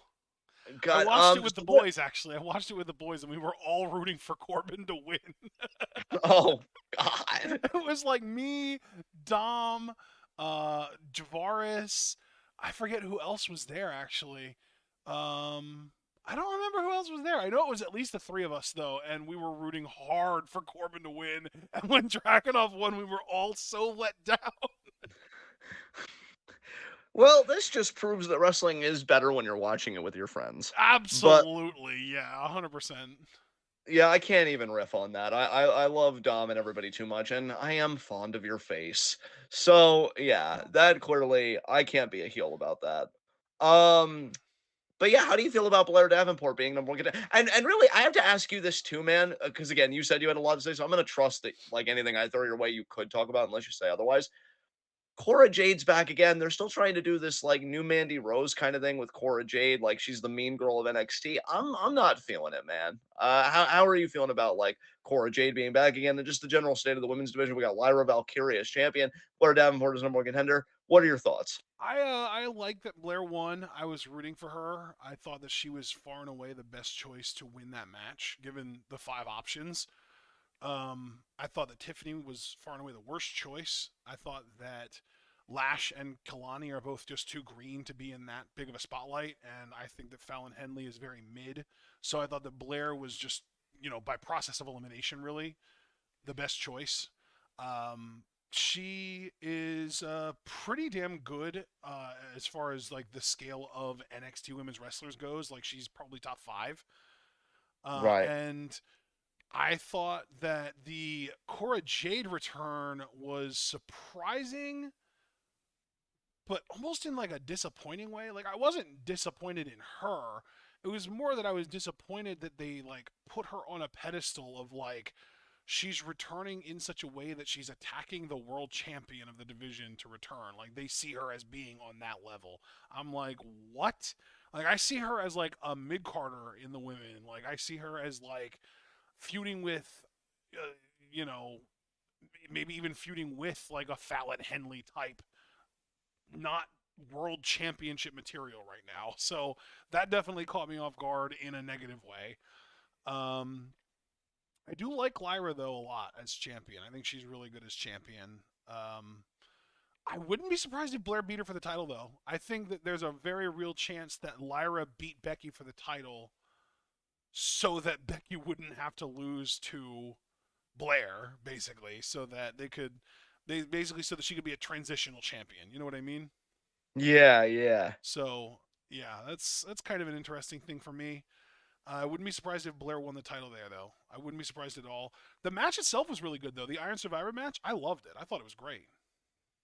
Yeah, I will say that the stipulation and just the way the match is structured, I'm a fan. In fact, I think these Iron Survivor challenges made people such fans that people were asking for the stip in upcoming WWE video games, and I think they'd be smart to put it in there. It just seems like a lot of fun. Um, but yeah, Cora Jade as a heel, it just hasn't been hitting for me since her initial turn at Roxanne's expense. It just I don't know. And so yeah, we'll have to see how that goes. I do like Lyra as champion, but I do agree with you. Blair seems to be getting hot at the right time. I would not be surprised if she won the title. So that's like everything with the women's division there. Then on the men's side, how do you feel about Trick being number one contender? Because again, I don't mind that he won. I will just say two things about the men's Iron Survivor Challenge from what I saw. Braun again is a stud, and I don't know why he's still in NXT. And two, if I look at who I personally thought the star of the match was, just in terms of work rate and like really giving the crowd their money's worth, Tyler Bate wrestled his fucking face off. I mean, this dude was fucking everywhere. So if Trick didn't win, I would have been totally okay with Tyler winning, and I have to feel like him versus Ilya is probably going to happen in the future. I like Trick a lot. I actually don't mind him being in this spot, especially given his broader story with Carmelo. I think it makes sense for Trick to reach these heights where Carmelo seems to be on a downturn. But him just getting the falls as quickly as he did almost seemed like superhuman esque, and I never care for that booking. How did you feel about the men's Iron Survivor, and how do you feel about Trick ultimately being the next contender for Ilya Dragunov? Okay, I have a few things to say here. Of Um, course. So first of all, I absolutely loved that they opened with Dijak and Briggs. Those guys tore the house down in their singles section. I thought they were great together. Yeah, same. Actually, I agree with you. Second of all, I really enjoyed the match overall from beginning to almost end. And that's what brings me to my third point. I really hate the way this match ended. Like, I Yes, yes. love that Trick won, but I hate that he got speared through the fucking barricade and then no sold it 2 minutes later to win 4 straight falls to win the match. Yes. Yeah, dude, you and I had the exact same. I'm so glad I'm not alone on that because I didn't want to be the curmudgeon ruining everybody else's fun. Because I like Trick. This isn't me being anti-Trick, but that booking I'm was not just anti Trick, I'm anti Superman booking. and not just the spear, but like he ate the feast your eyes, and Yeah. then like seconds later was able to roll up. I'm like, Yeah. come on, man, you didn't Yep. have to do Trick like this. Exactly. Exactly. And that all happened literally in the last like minute and a half of the match, too. Yeah, dude, it was crazy. I will say the best part of all of it was how he intercepted Braun with the knee because I him and Braun have had history where Braun always seems to get the better of Trick. So that was the one of the few things I actually liked was finally Trick beats Braun. But everything preceding that, I'm like, nah, this ain't it. Like this is way too much. Um, but yeah, I mean, good for Trick. I get. Do you feel like him and Ilya? You excited about that prospective matchup? I'm hoping that Trick wins there too, man. I'm really like every single one of Ilya's title matches, I have been rooting against him because I just do not think that he is a good talent in general, but more importantly, champion. Man, you and I are gonna have to get used to Ilya Dragunov because I 100% see him being called up to like a Raw and winning the world title at some point. What Like, uh, world? Hello? yeah, oh, dude, he made Gunther tap out at one point for the NXT UK Championship. Don't tell me anything is impossible for this dude as far as Triple H is concerned. But that was when Like, yeah. Sean was running the show, man. Sean's fucking highs. I mean, we talk about it all the time how Sean's on crack. Honestly, I'm glad I brought the discourse here just to hear your tone on both high and crack. I need you to do drug PSAs, mainly for decriminalization, but also for sensible drug policy. It'd be Okay, amazing. yeah, sure. I'm just saying though, like that was Dragonov beating Gunther is never something that should have ever happened in the first place. But when it did, it was Shawn Michaels booking decisions 101. Like Shannon, they might really push Dragunov. What are you high? That's never happening. if Um, it never fucking should, I know that. I'm oh, sorry, but you look, put that dude on the main roster, all of a sudden he is a small guy who now not only has to compete with the likes of Carmelo Hayes and Tyler Bate, and when he gets back Wesley, but now also Ricochet and fucking Styles and Mysterio and Dragon. Like, there's so much more talent. And Gable, for fuck's sakes. Chad Gable, Christ. Even Pete Dunne is better as a talent than Dragonov, and he'd be competing with him too. Like, there's just no fucking way. And also, notice something damn. about every name that I just listed. The only champion, the only world champion among that entire list that I just listed, two of them, Rey Mysterio and AJ Styles, who are both like out of this world talents in one category or another. Not something that you can say about anything that Ilya Dragunov does. Damn. Uh, I will say this Iron Survivor Challenge also did make me a Tyler Bate fan again. I didn't realize how much I missed that dude until I watched him do what he fucking does best. Nice. Um, That's cool. I didn't have the same yeah. reaction, but I'm really happy for you. That's awesome. Yeah, I mean, again, he really seemed to be wrestling his face off, and yeah, the only thing is, I just will forever hate the NXT crowd. But yeah, overall, even though I hate the superhuman booking, good for Trick, I guess. I will say, if you're talking about like a talent, just overall, I think Trick has a great look. He has great presence. He's amazing on the mic. I mean, this dude really could be like that next breakout kind of star for WWE on a certain level. It's just, just got to fine tune that booking just a little bit. Beyond that, dude, Lexus King is still a thing. Dude, he's the worst thing of NXT programming to me. Like, I think I'm officially at a place where I enjoy, and this is like not actual enjoy, it's more like less loathe, but like I enjoy Tiffany Stratton more than I enjoy his stuff. I, dude, I'm not here to judge you. I'm not here to blame you. If anything, I'm probably in agreement with you. Um, Like, yeah, he this is awful. dude. He is so fucking like he literally lost to Mello and then was like, "Oh hey, by the way, man, I didn't attack Trick, but thanks for the NXT PLE spotlight." Like, fuck off. Wow.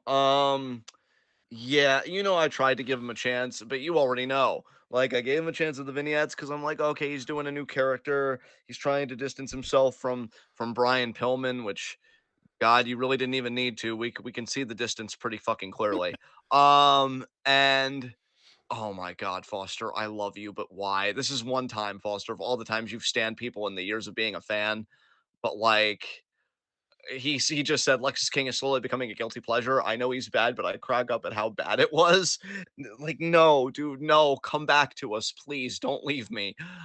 Just because, oh my God, from his debut, I knew that this dude was a fucking stinker, and it just has not gotten any better. And the idea that you associate him with Carmelo fucking Hayes and to an extent Trick Williams, two talents that are vastly superior to him, what are you doing? Literally, what are you doing? You Alex know in what, chat Foster? said, "You're a Dominic Mysterio fan. Leave me alone." No, I will not actually, because in truth, I would take Dominic Mysterio over Lexus King. Well, I'll yeah, fight you that's all on kind of that. the point of what he said, though, because you've admitted before that Dom is your guilty pleasure and Lexus is his. Yeah, that's fair. I just fuck me. Um, but As yeah, as a more objective observer who doesn't consider either one of them to be a guilty pleasure, Foster, you're fighting a losing battle here, man. Dominic isn't good yeah. either, but like by comparison, bruh, Lexus ain't it. He's so bad, and not in a haha funny bad like Tommy Wiseau way either. Just bad. I will just say, Foster, I love you, and if he's doing anything for you, good. Wrestling is meant to be enjoyed. I just, I think why it hurts me more, Foster, is I did genuinely try and give him a chance, and it just like fuck. It just really has just not worked out. But you know who else I'm liking more and more, who I actually I feel bad for is fucking Dijak. If we keep going back Dude, to those Iron Survivor he challenges, gets booked Dijak is so a fucking weakly. beast. It's so sad because he's incredible. Dude, he's a beast, and you're telling me that he's coming up with a losing end to a man whose actual name is Eddie fucking Thorpe. Oh His name's no! I Eddie don't want to Thorpe. talk about that. What, you don't want to talk about how Dijak's being so utterly wasted? It's I because don't of want to Eddie talk about. Thorpe. Oh, that you said it again. That's what I don't want to talk about. Fuck. Uh, He's such a geek. dude, why are they letting him go over Dijak on Why are they anything? letting him on television? And Dom, Superior Dom, my apologies, Superior Dom. But he said Dijak should have been North American champion by now. I Bro, agree. that just shows me Like, how low our expectations have gotten. Bro, Dijak should be the one to beat Gunther, but there's no fucking way because he barely even beats Eddie fucking Thorpe. What? his name is Eddie Thorpe. End it. It's like it's just so over. Look, He there literally are looks times like he belongs in a boy band from the 90s. Oh. like I never like being that hyperbolic wrestling because, like, look, I can do hyperbole for comedic effect and stuff, but I never like unironically saying things that are like, okay, that's a bit much. But I'm gonna take the risk here and say sometimes I feel so bad for Dijak that I wonder if he wouldn't still be better in a place like PWG. Because, like, it's amazing to me that he's in a place that should just get it, right? It's not that hard to get. He's a big man that can do incredible fucking things, a lot like a Keith Lee, who his career is also a tragedy that you can never cry over enough and just nothing to show for it. I even like the whole Terminator aesthetic and vibe that he had going on this latest run. I mean, certainly better than fucking Retribution, putting him behind the mask and everything. Like it fits. It's very straightforward. You don't have to do a lot to make Dijak work. He does all of the work to make himself work. And Dude, no titles, I no just significant looked moments, up anything. the Backstreet Boys, and I would say about 3 of them look like they could kick Eddie Thorpe's ass. Yeah.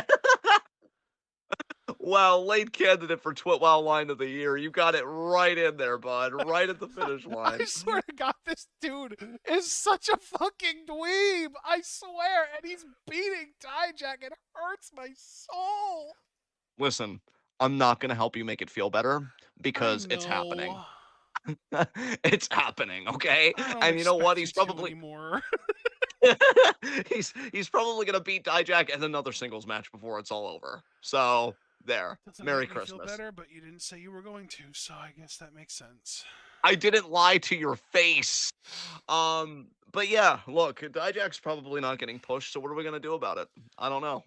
I You don't know. just enjoy the good matches that he's able to have when he's able to have them, like the Iron Survivor against Briggs. That was awesome.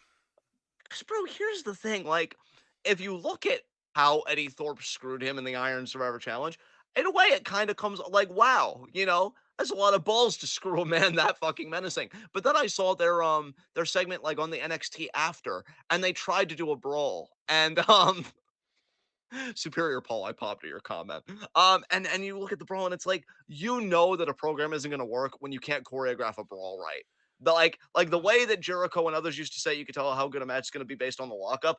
I can tell how good a feud is gonna translate in terms of like communicating animosity and like bloodlust and all that stuff based on how good your choreographed brawls are. This sucked. Unlike Dijak, he's a child. Like manhandle him, Yeah. like murder him, and he didn't. Dijak should And I'm like, literally be like razors edging him over the ring ropes to the outside. why is this? Why are you doing this to him? Did he piss you off, Sean? Is it because he doesn't have a lazy eye and you're jealous? Like, Oh what my is going god. on there? I mean, the questions have to be asked, man. I'm not the one putting Dijak against a man whose name is literally Eddie Thorpe. Oh, I mean, listen. Here's my thing, though. It doesn't matter what you call him. We could go back to calling him Carl Fredericks, which I think we can all agree is a far better name. Carl Fredericks, even he looks like a fucking dweeb. Yeah, and especially now that he doesn't have hair, like he shaved his head. Like, what the fuck is going on there? I actually even forgot that it was Carl Fredericks until you reminded me. I'm like, what the hell is going on? Yeah, like Um, he like I said, he literally looks like the sixth long lost Backstreet Boy. Like he does not look like a professional wrestler. He looks like a dweeb. He looks like a geek. He looks like a dork. but like, yeah, if you're a Dijak fan, it sucks to be you. I mean, there's really no other way to say it. I mean, remember when he lost to Ilya Dragunov in that last man standing match? Because that happened, and it's like he just never he just never wins the big matches, like ever. Even though he looks like he does. He just never wins. He's the Brian Cage of his generation, even though they're like in the same period right now. I And they're need Dijak and Brian Cage to form a tag team and just shoot on people and fucking kick their asses. oh my god, because that'll help the business. Like, yeah, you know what? We're literally bigger than these people, or we're getting tired of being treated like shit, so we're taking matters into our own hands. Yeah, that's no, that might actually work. Yeah, I mean, So obviously yeah, they'd be heels. Like I'm not, yeah. I'm not trying to say they'd get over as baby faces. Their whole gimmick would be that they're going to be like taking back what's theirs. Like they're 100% heels, but like at least then they'd be winning. um, Javara said, "What have I missed? So much. We're lamenting that Dijak loses to a man that literally calls himself Eddie Thorpe." And I said it again because Superior Paul apparently has said that he's loved him many times. I have said the name Eddie Thorpe. Thorpe. I mean, that last name, like, that's some Dr. Seuss fucking Literally shit. change What are you one doing? letter and it becomes more like intimidating. Thorn. Eddie Thorn sounds so much scarier than Eddie Thorpe. But no, you just had to put the P in there. God I feel like I'd damn have to it. like do like a mouth pop like Eddie Thorpe. It's so childish. It's perfect. Oh, man. But yeah, I mean, things are happening, people. Things are happening. How does it feel knowing that at this rate, Eddie Thorpe will probably challenge Dragunov for the NXT title before Dijak? Because Oh, that's that's also. adorable that you think that Dijak's gonna, or that you think that Dragonov is gonna hold the title long enough for Eddie to challenge him. I mean, who even knows, man? You say Nah, that I'm now. being bitter. Okay, let me be bitter. Okay, I'll let you have it. It's not like you and I have anything else with the way the product is going. Um, but yeah, that's that. Anything else from NXT that you'd like to talk about?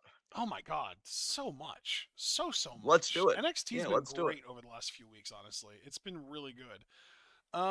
Let's see. What do we talk about? There's well, The thing is, technically, of the 3 episodes of NXT that we're covering here, we really only need to talk about 2 of them because one of them happened before Deadline. Okay. So let's talk about the men's breakout tournament. How's that sound? Yeah, I wish I was keeping up better with that because I know that it's been happening, but how's that been going? I think really well, actually. So, unfortunately,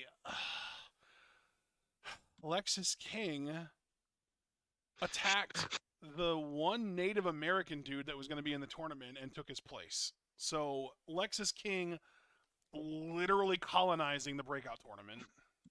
The optics of that sound really bad, actually. I mean, I'm gonna be honest, even you just using the phrase colonizing the breakout tournament made me deeply uncomfortable. So yeah, clearly they're doing great. Oh, God. The breakout tournament itself, though, I feel like has been really interesting. There's one dude in particular that I am very excited by. I just have to find his name because again, I've literally only ever seen this dude wrestle once, but the one time was all it took for me to get excited about him. Um, not related to what I was just saying, but we are getting Oba Femi in the breakout tournament, and he's been pretty good.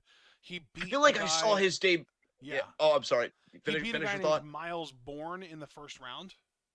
Yeah. Okay. So now you say what you had to say.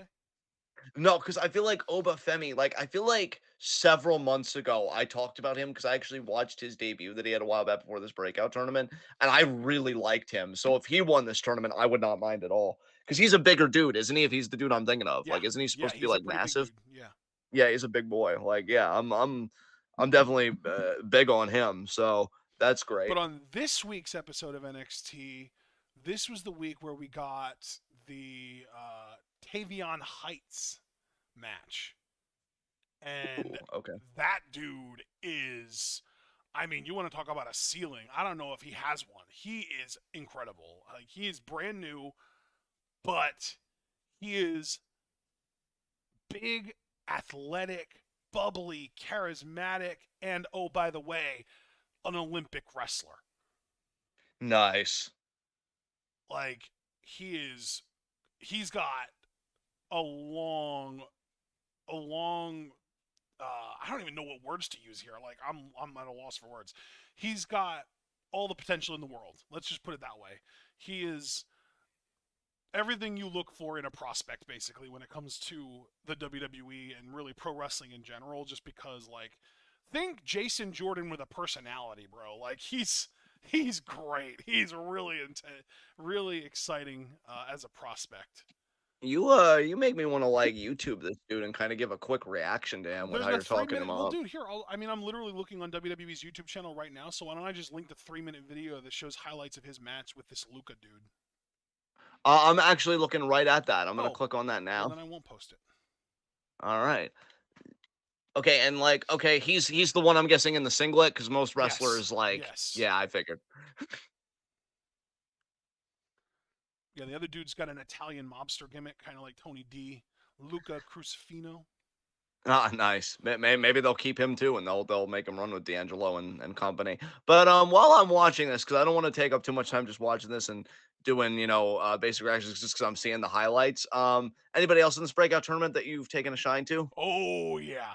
Unfortunately, he just lost to Lexus King this week, but Dion Lennox is one to fucking watch because he's another one.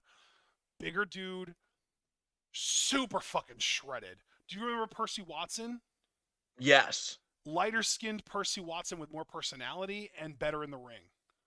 Damn, not bad. Dude has an amazing look. He's got that super tight, shredded, ripped musculature that you look for. He's built kind of like Ashanti the Adonis, actually, as far as like the build goes. Um, and he wears glasses to the ring, and he's this like nice, smiling, happy, sweet guy. And then when he gets in the ring, he takes the glasses off, and his entire demeanor changes. He gets super intense and super like tight, and like tenses up, and like he's like ready to go. It's like the anti Festus, because like you remember Festus was all dopey, and then the bell rings and he gets angry. This dude is I like guess. super nice and sweet and happy and like super nice to the fans and stuff, and then the bell rings and he becomes like what Festus became when the bell rang, like angry and aggressive and intense. I'll tell you, this Tavian's got the moves. I love how he moves. I love the look.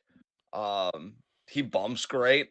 Yeah, I'm still watching the matchup. That's why I'm glad we're talking about other talents. But yeah, I'm gonna have to check in on this breakout tournament because it seems like there are some people, some real genuine prospects that I'm missing out on. Because again, Obafemi was the only one that I was really like, oh my god, what a German! Jesus Christ. Yeah, this dude's a beast. He's got a motor on him. But yeah, Oh I'm yeah, I'm that's right, dude. You know what? Luca doesn't have a mobster gimmick. He has a lawyer gimmick. That's my bad. okay. And he's doing what we always wanted Otunga to do too, right? Like he's using law terms in his promos. It's great. Oh, that's awesome. I send you a link though to the Dion Lennox versus Lexus King highlights. I just want you to see Dion Lennox in the ring because you would never guess that this dude was like super sweet and nice to everyone walking down the ring because he looks like a badass.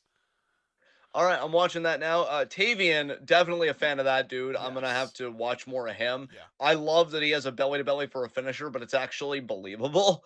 That's very different. All right, so now I'm gonna watch Dion Lennox. But in the meantime, who are you hoping wins the breakout tournament? How do you see the rest of it kind of going? Like, Well, just it any doesn't any really other what you matter who I'm hoping because at this point I feel like they're just gonna have fucking Lexus win it, even though it makes no sense. Ew, that's really gross. If I had to pick though, knowing who's left in the field, I would say Tavion for sure. Yeah, God, that would be awesome. Because he is in the semis. And he's facing Yeah. Obafemi in the semis too, or the semis. Ooh. Yeah, well, dude, that could make Tavian look like a beast because imagine if he could lift a guy the size of Obafemi and Right. like just the visual of that. That'd be I think pretty dope. is Obafemi that big though? Like to the point that it would be impressive to lift him? From what I remember, if I'm thinking of the same guy, He's he like was Titus pretty O'Neil big. size. Yeah. He's listed at 6'4", 275. So like Orton now. He's like Yeah. Orton size now.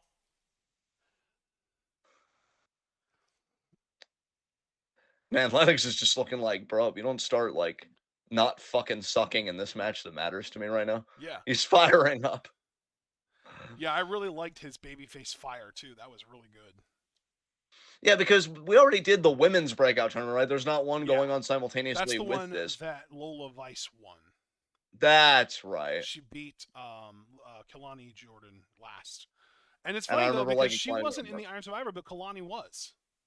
Yes. So I thought that was kind of interesting. We haven't really seen much of Lola lately, actually. I don't know if we saw her at all in the 3 episodes of NXT that you and I are covering here.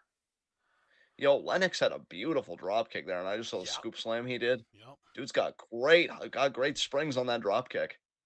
Absolutely. Yeah, no, it's exciting if Those are the NXT's two. bringing I guys in like honestly, this. admittedly, I haven't seen Obafemi yet. I haven't seen one of his matches yet. I want to. I'm definitely going to see him versus Tavian when they have their match, which might even be this coming Tuesday. I'm not sure. But those two guys really caught my eye. Those two guys are really impressive to me. Yeah, I will say too, I liked Luca to a degree. I think his gimmick could be interesting, and he was competent at least in the ring. So there's some good stuff there too. yeah. Well, competence definitely the word. I can't really judge much, but he seemed like he knew what he was doing in there, and that's always a start. Um, Anything else from NXT? Like, I know you're a big fan of the Metaphor. Are they doing anything interesting right now Oh, in I fucking NXT? love them, dude. They're Yeah, they're so entertaining. Oh my god. So I feel like they haven't done anything super interesting lately. I know that Noam has a challenger coming up, but I'm trying to remember who it is. Um, damn, I forget. I forget who his upcoming challenger is going to be. That's a shame. I guess the all worst thing right. about the metaphor is that they suck me in so much that I forget about what else is going on around them. Like Yeah, I'm just so interested in like what they're like doing to pop me that I forget like the context and the actual, content of their promos. yeah. Okay. Um Oh, Briggs. It's fucking Josh Briggs. Briggs is going to be challenging Dar. Yeah, that Iron Survivor challenge seemed to do great for Briggs because I think it made him more believable as a singles guy. Have you Like noticed you that he's said, gotten in yeah. better shape by the way? He did seem to be Because in I better know that shape, we yeah. really like were disappointed in how bad a shape he had allowed himself to get when he first showed up in NXT. Like we were like comparing his physique in NXT to his physique that we when we saw him in NEW and stuff.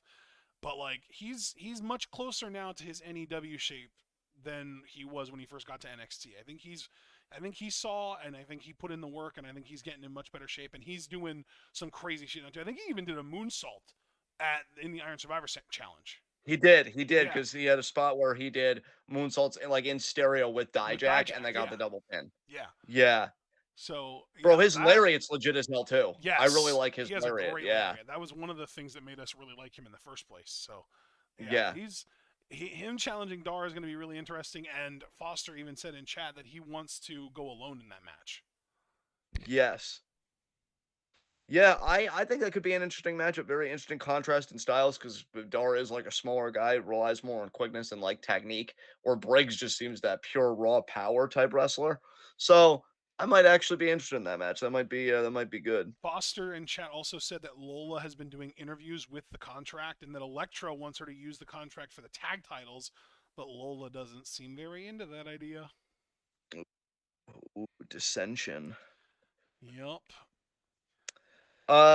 Anything else you wanna touch on with NXT, brother, Oh on your yeah, mind? Kiana James and Izzy Dame is a pairing now. Kiana actually fucking beat Roxanne Perez in a steel cage match 2 weeks ago because of the help of Izzy Dame.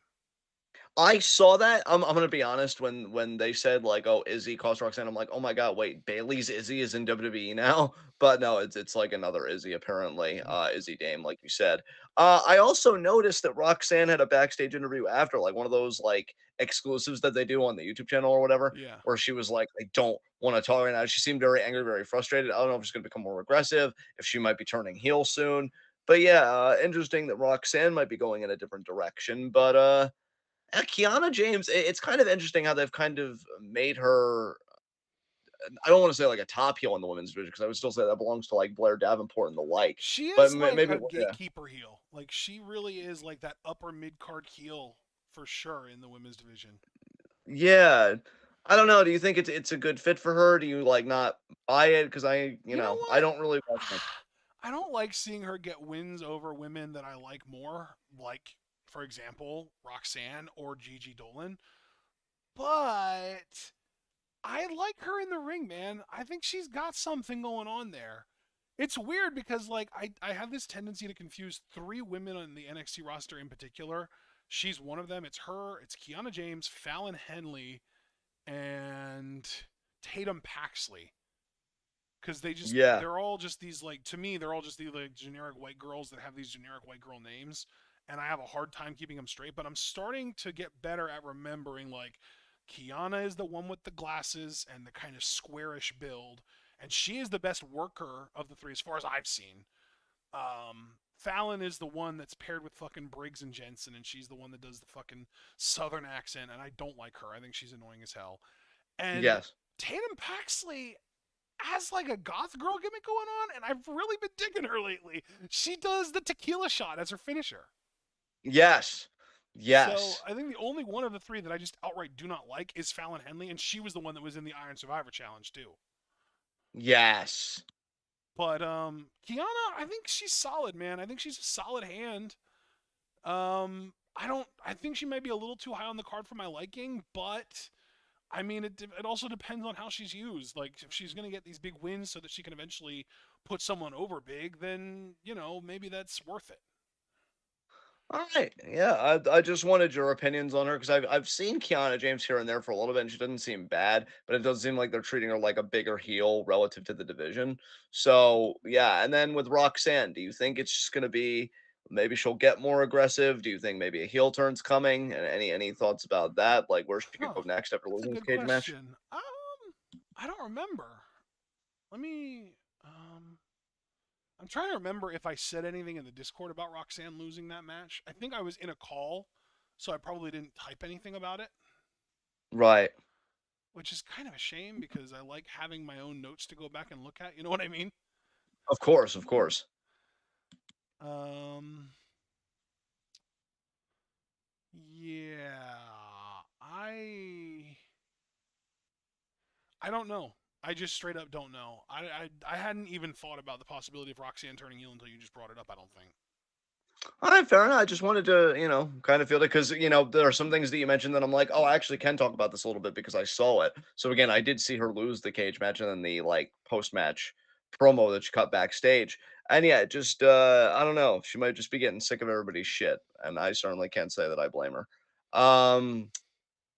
Anything else you want to discuss? Because again, I know you said you had a lot, so anything you want to talk about, I want you to get it like, just get it all on the table. Let me see here. Um, do you want to talk about the Ridge Ilya stuff? Oh.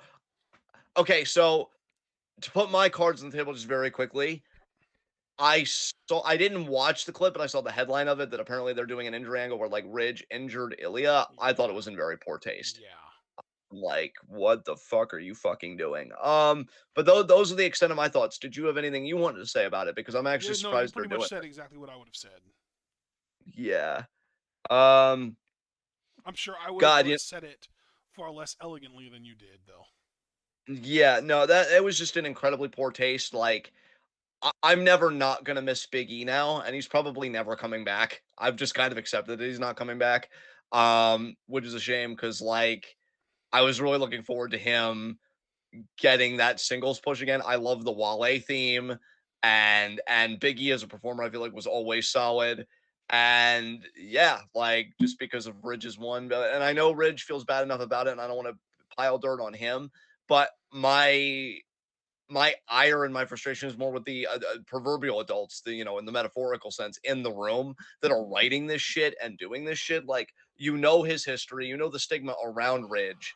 You don't turn that shit into an angle. Yeah, Like, that's just really like incredibly immature to me. It's not fair to Ridge, who may be wanting to really put this behind him, and it sure as shit is insensitive to everybody that he either almost injured or did outright injure, like Big E. yeah, So go fuck yourself with the whole thing. And I know we were kind of dogging on Ilya earlier, but relative to the story and the character they may be wanting to make Ridge, I'd rather Ilya be NXT champion than this dude fucking beat him. So, like, yeah, do not reward this shit. Do not enable this shit. Fuck this shit. Uh, NXT I do think has gotten better in some ways. Like, even I can see that from the little bit that I've watched. And I'm really glad you alerted me to the men's breakout tournament because they're clearly getting some prospects. But like, if this is what you're doing in your main event scene, fucking keep it. Like, that's just gross to me. yeah. So yeah. Anything else you wanted to talk about, good sir? Yeah. So, do we want to talk about Wesley having to vacate? Or actually, I don't think he vacated anything, but he was going to go after the North American Championship, and he's just gone for a year now. Yeah, I saw that. Apparently, it's a similar back injury to what Orton had. Ooh, Yeah, that's fuck. terrifying. It is. It really is. It's a shame, man, because Wesley, I mean, what a story, right? I mean, you come in as a tag team guy, your tag team partner gets put through the fucking ringer with the whole Kimberly thing and more or less getting me too'd in a way and losing his job. And then whatever you want to say about Ash Carter, that's a separate thing because we know historically people in tag teams, if your partner goes down, you more or less go down with them. And the idea that West fought back became this really engaging singles act, won the North American title, had a really good fucking reign with it, and then seemed like it was only a matter of time before he'd win the world title, only for this to now happen. You gotta feel for the dude. I feel terrible for Wes. I think it's a fucking horrible thing, and I just hope that he gets well soon. I do also feel like though he was really becoming in like he was really endearing himself to the fans. I would even say he was probably one of the top faces on that brand. Yeah, So a vacuum is kind of left, and I just wonder who's gonna fill that vacuum in Wes's absence. It may even be a star from this breakout tournament, or it may be somebody that hasn't even debuted yet. But it really is a shame when you lose a top face like that because I feel like losing a top face is always kind of in a way bigger and a much bigger deal than when you lose a top heel. Both suck, but like you pay to see the babyface historically. So yeah, I don't know how many people in Full Sail will stop coming because Wes is not on there, but yeah, it's just heartbreaking, man. I mean, what do you think? well, no, I mean, yeah, that's you pretty much said everything that needed to be said. Really, really terrifying though that he's got an injury along similar lines to what Orton just took a year and a half to come back from. Now, granted, Wes being younger is going to help him heal from it faster. Orton was already in his 40s when he got the back injury that he's got. Wes isn't even 30 yet. So Wes should definitely be able to heal faster than Orton did. But still, the fact that he already has that injury and Orton didn't get one like that until he was already in his 40s, I think is also scary just as far as how much wear and tear must already be on Wes's body. That's nuts. I mean, dude, and this lead, this necessarily broaches the bigger discussion that has been had in the industry, especially the last couple of years, that this newer crop of guys, the way that they work, there's no longevity in it. Yeah. Because they go for the pop, they go for the big spot that really hurts them. It's something that doesn't even really resonate with me these days. You know that. I'd rather go back to that old style of working where, yeah, there's some flash and there's some pump to it, but you're not fucking killing yourself because it's more character driven and it's more just story driven. Um, and yeah, like Wesley, I like Wes a lot. Seems like a really cool dude, very talented dude, but it can't be denied that he is, kind of a poster child. I think for all the problems of that generation, it's that hey, let's have our wrestling style be car wreck, you know, in actual motion. And yeah, it's just really a shame. It's I'm going to say I this right yeah. now. I think the best case scenario to come out of Wes's injury is that they say basically what they said with Drew. Remember when Drew was in NXT, he tore, I think it was a tricep, losing the title to Andrade. And then the next time we saw him was a main roster debut, and they just said, fuck it, he's done in NXT. He's just on the main roster now. Yeah. They need to do that with Wes. The next time we see Wes should be at the Royal Rumble 2025. That should be his main roster debut, and he should just be on the main roster at that point. Yeah, I'm inclined to agree with you actually, 100% on that. I think that is the best way to go because if you just retread things on NXT, you're just putting him at risk against guys that are probably greener than him Exactly. or that he should be above anyway and just getting Exactly. injured again. Yeah. That's why I hated how much they farted around with fucking Kenta when he was Hideo Itami in Yeah. NXT. It's like, what the fuck are we doing? Yeah. But No, yeah, let's let him get injured by Riddick Green. God, I hate him. Oh my god. Um, Tennille seems to so love him, so I'm trying to be a little bit easier on him nowadays. But back then, no, fuck that. yeah, absolutely. Absolutely. But no, but seriously Um, though, like Wes called up Royal Rumble 2025 main roster debut, stays on the main roster. Maybe he gets a WrestleMania singles match for the U.S. title. That'd be nice. that would be cool. I think that'd be a perfect slot for him at the time being, just while we're waiting for him to kind of get his bearings and really start to cook. Maybe Yeah, they were to US title. slot in the 2025 Money in the Bank match. That'd be really cool. I'd also really like that. Yeah, I'm just yeah, saying, like I would love to see Orton take him under his wing, given that they both had the same injury now, and Orton has worked through it at that point. yeah, yeah. So we'll have to see what happens with West, but it's a shame for him to go down. Period. Much less with this injury, per your point. Yeah. Um, anything else you want to talk about as far as NXT goes? I don't think so. I think we've covered pretty much everything I wanted to cover about it. All right, and that leaves God, all things AEW. Fuck me. Oh boy. God, how long are we gonna be here? We don't have to be here that long. I mean, the thing is, we're here to talk about shit we care about, and I don't think either one of us is really all that excited about anything going on in AEW right now at all. Like, it's mostly been Continental Classic shit anyway. So, like, have you watched any Continental Classic matches, John? I really, really haven't. Well, And the only I've reason barely I'm watched yeah, any of them either. I haven't even watched the ones that people said were good. I haven't even watched Danielson versus Andrade yet. God, the only reason I feel even somewhat compelled to apologize for my negligence is because I know Swerve has been doing great things, but I'm like, Swerve, baby, call me when you're wrestling for the world title, not some glorified mid-card They bullshit. teased it this week. I did see that. Yeah. I did see that. Finally, we had a Um, confrontation between Max and Swerve. Finally, this week. Yeah, and nice low key racism there from MJF when he said, "quote I'm the champ. So why don't you watch your tone in your mouth when you're talking to me? He almost got like that uppity tone, like talking to somebody beneath him, which I get that Max does with everybody. But then he says, and you could start by taking those hand-me-down Flavor Flav grills out of your mouth. Ooh, ooh, didn't care for that. Dude, that's Um, literally like I don't understand how this character is supposed to be a babyface at all. He is yeah, still such a like deplorable piece of shit yeah, in ways that are offensive to sensibilities regardless of who he's doing it to. Like I'm sorry, but like if you go up to a black dude, even if that black dude is like somebody that we hate, even if it's like who was that fucking Supreme Court justice that we all hate? That's a black guy. Clarence Thomas. Even if Max would go up to Clarence Thomas and call him the N word, he's still a piece of shit.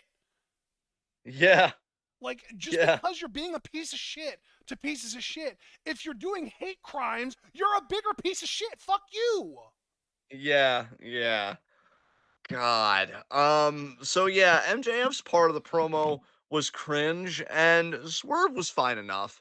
That's the funny thing about Swerve. Like I'm all in on him being world champion, fucking obviously. Yeah.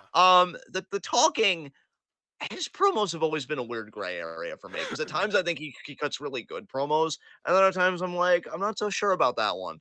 But yeah, I feel like it's gonna be even worse when it's with a guy that like MJF is very much like The Rock in the sense that he'll just want to get over at any cost, even if it's at his opponent's expense, which should be your red line. Yeah. Because the whole point when you're being a world champion is you want to get both of you over, you fucking dipstick. So him going in on Swerve like that, I'm like, are you really doing him anything? And then this being like, oh, you've gotten really good at talking. Again, proud of you. Like, why are you saying shit like that? It's condescending. It's pulling the curtain back. Like, let Swerve breathe. Um, and like, I don't know. I don't know. And I'm glad you and I are on the same page about Swerve's promo sponsors again, because I don't want to say that he's a shitter. That'd be hyperbolic and just inaccurate. It's just he's very hit or miss. And I think if he's really gonna be that main event guy that I feel like right now, more than at any point in his career, he can be, you need to be more hit than miss. Yeah. And he's not doing and AEW is not doing him any favors when you stick him with a guy that thinks everything he does is a hit and he doesn't care who he hurts to get his quote unquote hits. Because like what like even more than the grill line, which made me very uncomfortable. Actually, him just going out of his way to be like, "You've gotten really good at talking." Like it just kind of hinges on again that racial undertone of, "Wow, you're just so eloquent." Thanks. Dude, Why would you say and it that? also gives a vibe of like Max being like, "Oh, I know I'm above you, but you're not bad at that." It's like, fuck, go away. It's like God, bro. I actively hate this company, bro. Like I can't. You I'm know gonna what I be think the honest with problem you. with Swerve's promos are? What's that? I think he's better scripted than improv. I would agree with you. Yeah, because I remember liking his stuff more in NXT than I've liked his stuff here, I and thought that's he probably was an because he was more incredible scripted. promo in NXT. And since he's come to AEW, which we know likes to play it more loose and fast with promos and script a lot less, I feel like his promos have gotten worse. And I think that that has a lot to do with he's just not as good at improvising as he is at scripted promos. Which, like, that's a very easily resolvable problem Yeah, let if him you're write willing his to, like, shit out script from. beforehand or have someone help him write it. Yeah, because again, there have been times, like, when he did that promo, like, after beating Hangman in that death match. I like that promo. I like the cinematography of just, like, the blood and zooming in on his eyes when he was like, "This is my fucking house now." And then here, when I'm like, I just really want him to put MJF in his place. I will say, um, I loved his line to MJF where he pretty much called him whining bitch, which he is, and then he said, "There are levels to this. You fail tryouts, I sign contracts." I thought that was a good one-liner. I thought that was actually a pretty decent zinger by Swerve, certainly better than anything MJF brought to the table. And yeah, I just saying it, bro, like I know that I'm old and I know that I'm bitter and I just want to get ahead of that before I say everything else that I'm going to say. I'm well aware of my faults as a wrestling fan with wear and tear of like 20 years of watching this shit. Some of it really, really, really good, i.e. Lucha Underground, and then some of it really, really, really bad TNA wrestling.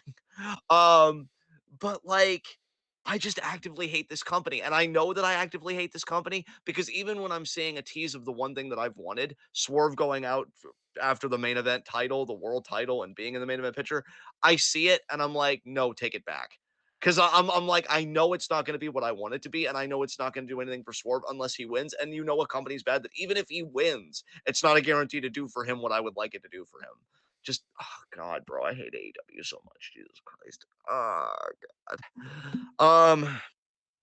But yeah, that happened. You and I have already said that we haven't watched much of Continental Classic. Apparently, Moxley had a great promo after losing to fucking Jay White. Which, hey, it's great to see that Oh, Jay White really? can win a That match. must have been off camera or something because it wasn't on Yeah, the TV show. yeah, it was off camera. I can tell you that. I Oh, didn't watch great. it. So AEW continues to put their best content on the internet. That's wonderful. Oh, dude, I know. My friend DM'd me about it, and like, I don't think they know how much I hate AEW, so I'm not mad at them. And even if a friend Is knew how this a much I friend hate that I would AEW, I'm not know, or is this someone that's just on your side of the not intimately. I've mentioned him to you a few times. My friend Max that I've told you about, I who don't is a remember wrestling you fan, but even also mentioning like, a Max, so well, yeah, because it's been that long. I don't blame you for that. But yeah, he's like the leftist like me, like far left, but also more of a wrestling fan these days. Just wants to gotcha. focus more on wrestling. And yeah, they're apparently an AEW fan, and he sent me like this thread that somebody did about how AEW's gotten better. And like, I don't blame them for sending me this, and I wouldn't even blame anybody if they knew how much I hated AEW because maybe they just want me to see another perspective, and that's healthy. I get it, but I'm just sitting there and I'm like, it's just not for me. It's just not for fucking me. I'm sitting here and I'm seeing this lightning in a bottle that they've got. Javaris, I always need a fucking hug. I'm broken down and I'm old, and most wrestling that I watch, I just don't connect with, and it's a real problem.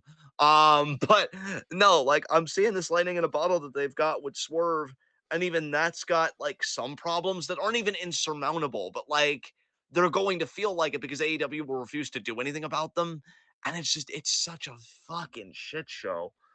God. And then the only other thing I've paid attention to a little bit is Riho being back because she's a genuine draw, which by the way, not necessarily related to AEW, but like I hate wrestling Twitter so much too, because this discourse that they have about Joshi wrestling and about women like Riho, like I saw somebody be like, Rio doesn't look believable. Why wouldn't you just book Soraya?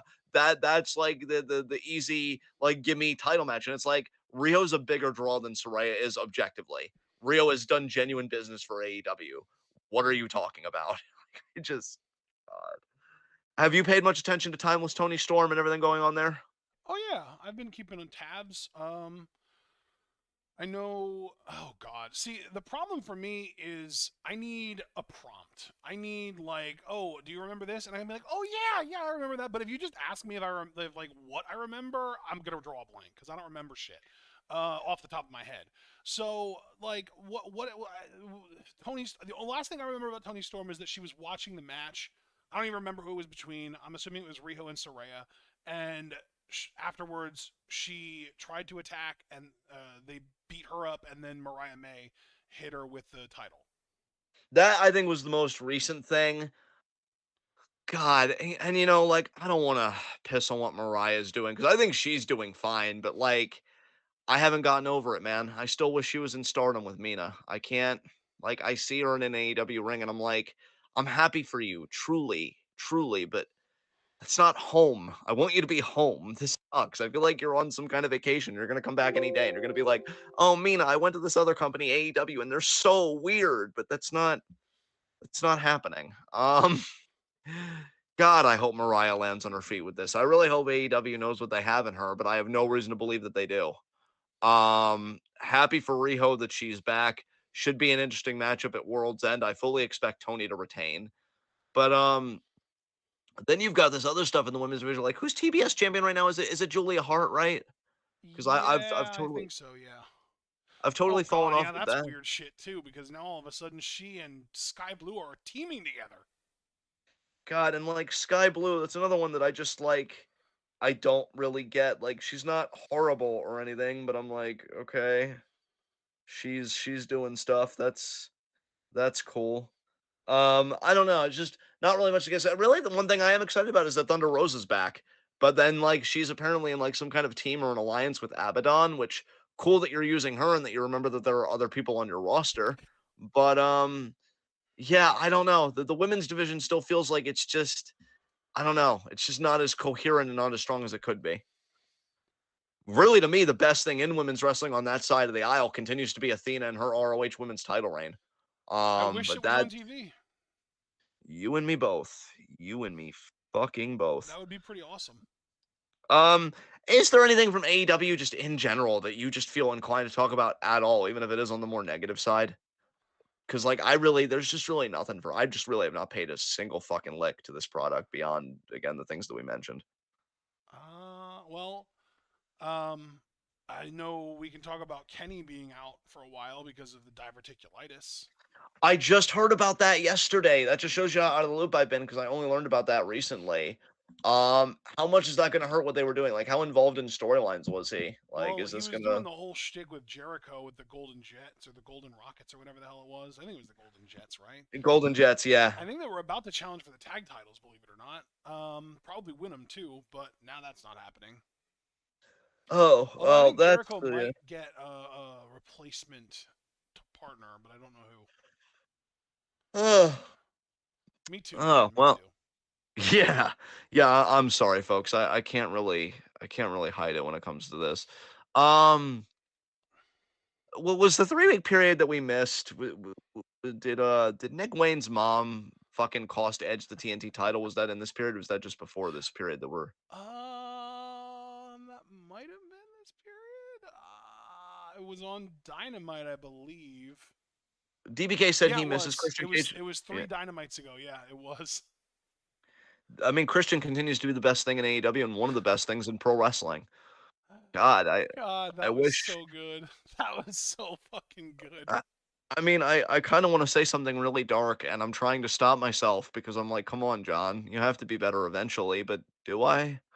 I don't know. But yeah, like Christian's so great. Can't we just give him every championship and thereby give him every segment on Dynamite and Collision and everything else? I mean, because let's be honest, people, you don't really want to watch anyone else. You just want to watch Christian talk for 2 hours. I know because I want to watch Christian talk for 2 hours. And kudos to Edge. I think he's finally starting to find his footing in AEW. He did a backstage promo just before the TNT title match with Christian, where he more or less told him like you don't have that dog in you. That I thought was really good. And yeah, Nick Wayne's mom, she's down bad for Christian. And all I can say to that is mood. Um, but yeah, it seems like Christian hasn't done anything recently, I guess, because DBK even said I miss Christian Cage. So is he out with an injury or something? Two out with an injury? Is Christian out with an injury or something? Because DBK's like, I miss Christian Cage, which implies that he hasn't been on anything recently. I don't think he's wrestled since that match. That's it's pretty unfortunate. Yeah. I just want to Yeah. confirm. Yeah, no, he hasn't wrestled since the Copeland match, which I don't know. I wonder if that's a storyline thing or if he really is just injured. I mean, Copeland shouldn't be wrestling for a while after Edge stepped on his fucking neck. I'm Oh confused god because you said damn. Copeland and then you said Edge. Oh, sorry. Copeland after Christian stepped on his fucking Oh, neck okay. uh, in that match. Yeah. I don't remember Yeah. that. So Oh yeah, he went after the neck, and I'm proud of him for it. It's about time somebody did. But yeah, let's see. Paul said Christian needs to stay away from the Von Erichs. I did see what was it? Kevin Von Erich showed up on an AEW show, did the something claw to like that. fucking Jake Hager. Yeah. I will say, I don't even know if it's good for the Von Erichs or what, but Iron Claw has been doing really well. I've been hearing a lot of great things about that movie. So Nice. good for you, Zach Efron and company. You Yeah. might, I don't know. I don't know if that's going to be like Oscar bait anywhere, but like, yeah, no, dude, people that are like non wrestling fans that only went because it's like, oh my God, Zach Efron shirtless probably for most of the runtime came out sobbing and shit because they just Dude, hit the right depressing notes. I hate to do this, but I have to pee now. Can you stall? Sure. Um, Oh God, it's a shame that I'm stalling on AEW, the one thing I don't actively watch. But I will say, guys, just assuming that Ashton is now AFK. Yeah, I mean, Christian's been doing great stuff with the TNT title. I don't know what's gonna happen now because I know he's been pushing Luchasaurus's buttons, and we're not calling him Kill Switch until he cleans up his mess, which I don't think he has yet. But then you've got this Continental Classic, which I feel like that's close to being over, isn't it? We've got like a finals in like the golden bracket or something, and it's going to be some triple threat like Moxley, Jay White, and Swerve, I want to say. So maybe Swerve will win that. Honestly, again, because I feel like Swerve should just go after the AEW world title. I think it would just be better if Jay White won this. I feel like after all the booking that Jay White's been through, the Continental Classic actually better serves him than it does Swerve. But that's just my opinion on that. And again, just to retread the women, I know Ashton alluded to Chris Statlander teaming with Sky Blue. I know Stokely Hathaway was stirring up some shit with Chris Statlander, just being like, oh, Sky was saying all this shit about you. Oh, was she? And Stokely was like, yeah, she was. So I love how much of a hater Stokely is. That's also pretty great. But I'm trying to think about what else to say here. DBK said, John, stop giving me dreams from my king. DBK, listen, first of all, I'm hugging you right now. I want you to feel all the love through your computer screen because I'm giving you the warmest, tightest hug that things are going to be okay for Jay White and Jay White fans. I'm just saying that even though I feel like they'll probably give it to Swerve, Swerve is above this. And I feel like after them putting Jay White through the ringer, he'd be better served winning the Continental Classic because I think he could do good things with that championship. But we'll see. But yeah, I mean, Jay White, I think, is kind of finding himself again. Moxley apparently cut a great promo, but I don't know what he's going to do after Continental Classic. I know Danielson's going to be retiring soon. I feel like this is his last big go around in pro wrestling. Kind of a shame it's with AEW when I really couldn't give too much of a shit. But I'm not going to tell the man how to do his career. Caster comes in with, I think Eddie Kingston will win it. Javaris even coming in with, bro, Mox is 100% winning. I'm curious what makes you think that, bro, unless you just think it's Moxley. So LOL Moxley wins, or if there's any like bigger reasons behind it. I wouldn't really, when you look at those three guys, I wouldn't mind if any guy won it. Again, I'm only big on Swerve not winning it because world title. Oh, that's your reasoning, Javoris, because Mox would be the fumble of the options. And so TK can't help but fumble this shit. I love how much you hate him, Javoris. It's so pure. Um, Okay, I'm back, and I have good news. I made it to the toilet. Amazing. Yeah, dude, I know that's always a concern for me every now and again. Oh, Um, I will say, speaking of AEW, you know what would really tear my fucking soul apart? If Julia signed with them. And I only am thinking about that because she did a photo op with Eddie Kingston recently. And oh, admittedly, the photo itself was badass, but I'm oh. like, no. I She, agree on the no. yeah, like, if Julia signed, I would pull an out of me and be like, Julia, Nande. Nande. Nande. Like, ruin my fucking life, why don't you? Christ. Um, but yeah, listen, you're back now, and I'm calling an audible, and I'm saying that we're done talking about AEW because fuck this company. Unless there's There was anything you one want other to talk thing I about. wanted to talk about, and that's Roderick Strong and the Kingdom because they're fucking great. You know what? If anybody deserves to be talked about, it is Roderick Strong because we are hashtag next strong. So what are you thinking about them? They're still scratching that funny bone for you? Oh my god, dude! Literally on this most recent episode of Dynamite, Mike and Matt were putting up posters that said MJF is the devil. Oh wow. That's a fucking theory that I've had now going for a while. And dude, I don't know if you saw, but a few Dynamites ago, there was even a segment where it was supposed to be MJF and Samoa Joe Yeah. versus the Devil's like henchmen, basically. Yeah. The Devil's rejects is what they called them, right? Yeah, okay. And during Joe's entrance, the lights went out, and the masked men have surrounded the arena. There were four of them, like always. But then the lights went out again, and all four of them were gone. The devil was up on the screen, and we got to see MJF lying face down in the back with a glass bottle busted on the floor. So, again, we never got to see MJF actually getting attacked. There's no proof that he actually got attacked. He was just laying there with a broken bottle on the floor. I see. So to me, Um, that's like more proof that like he could very easily be staging all of this. Like he could have done that to try and throw the scent off of himself. Very true. At this point, I'm thinking it's either him or I'm definitely still buying theories that it could just be Jack Perry from the No, walls. to me, it is 100% either Adam or MJF. It's one of the two of them. It's one. It could even be both of them working together to keep the ROH tag titles. But I think that's way further of a stretch. I think it's one of the two of them. Bro, if anybody's gonna galaxy brain the shit out of this, it is Tony Khan. So when you say it's a stretch, Tony's like, oh no, we're doing it. It's both of them. Oh god, I just want it to be resolved already because the longer it goes on, the more nervous I am for fans that are actually invested in this. That's just going to be a dud reveal. Um, Dude, if it is legitimately Jack Perry, I can already tell you there are so many people that are just going to stop watching the product altogether. It's unbelievable. that's low key why I want them to do it. Like, tell these people that this product isn't what they thought it was. Oh my god, if it's Jack Perry, you know what though? I will say in all seriousness, I am starting to ease up on it being Perry, but it's still in the back of my mind because ever since somebody said it, I'm like, well, we haven't seen him in a good while. Like, what the fuck is going on there? But yeah, it's dude. You know what though? Can I just say this too? I wish people would have the same reaction of just not watching if it is MJF because what a fucking circle jerk again. Again, they make it seem like, oh, he's this babyface. I'm your scumbag. I want to change only to double down and just be a heel again and be like, oh, I got you. But you didn't, bro. You didn't. Shut up. God. God, because no, like, no, you can't tell me with all the complaints we've had about MJF, and I'm not saying you personally, you've done nothing wrong. I'm just saying generally, like, if it was MJF, that's just not totally fucked.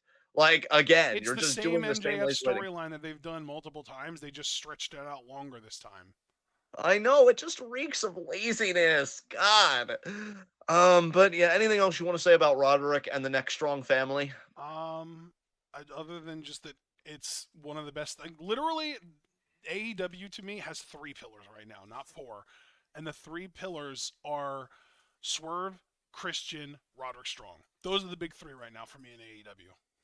I mean, it gets me going. So, I mean, I definitely, I'm not going to disagree with you. And I feel like we're Uh, not super far away from me being able to add Mariah May to that list because I feel like she's really closing in on something special.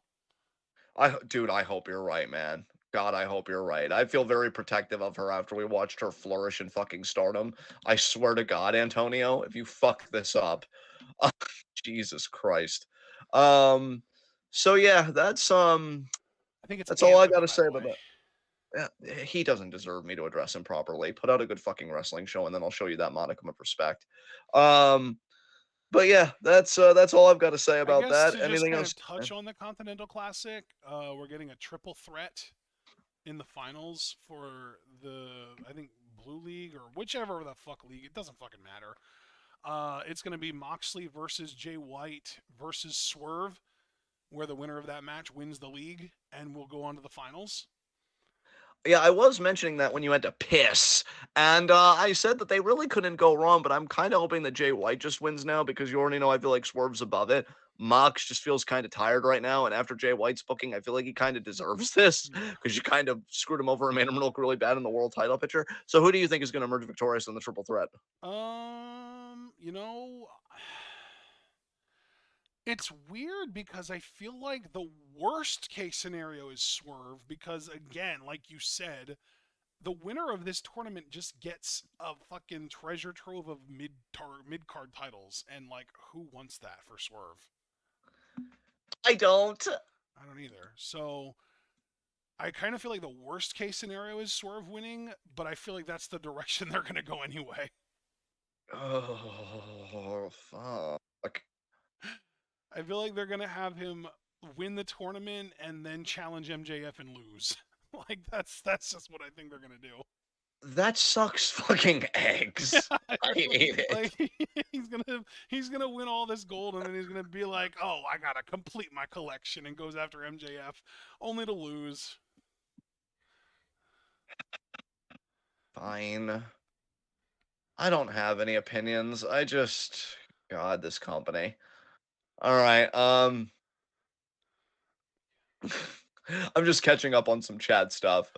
Superior Paul actually said, I think you might have to accept it's Jack. Paul, I think you're just here for the chaos, Superior Paul. What are you doing? DBK said, imagine Prince Nana dancing with all those belts. Or just imagine him dancing with the one belt that still actually matters in that company, the fucking world title. Come on, Swerve. But yeah, that's I think that's it, right? We can leave, right? We're we're, Let's we're done. do it. Did you do any extracurriculars over the 3 weeks that you'd like to talk about? Probably. Yeah, I've been watching random 1998 summer Raws. They're fun, but I don't have details to share, so we can just move on.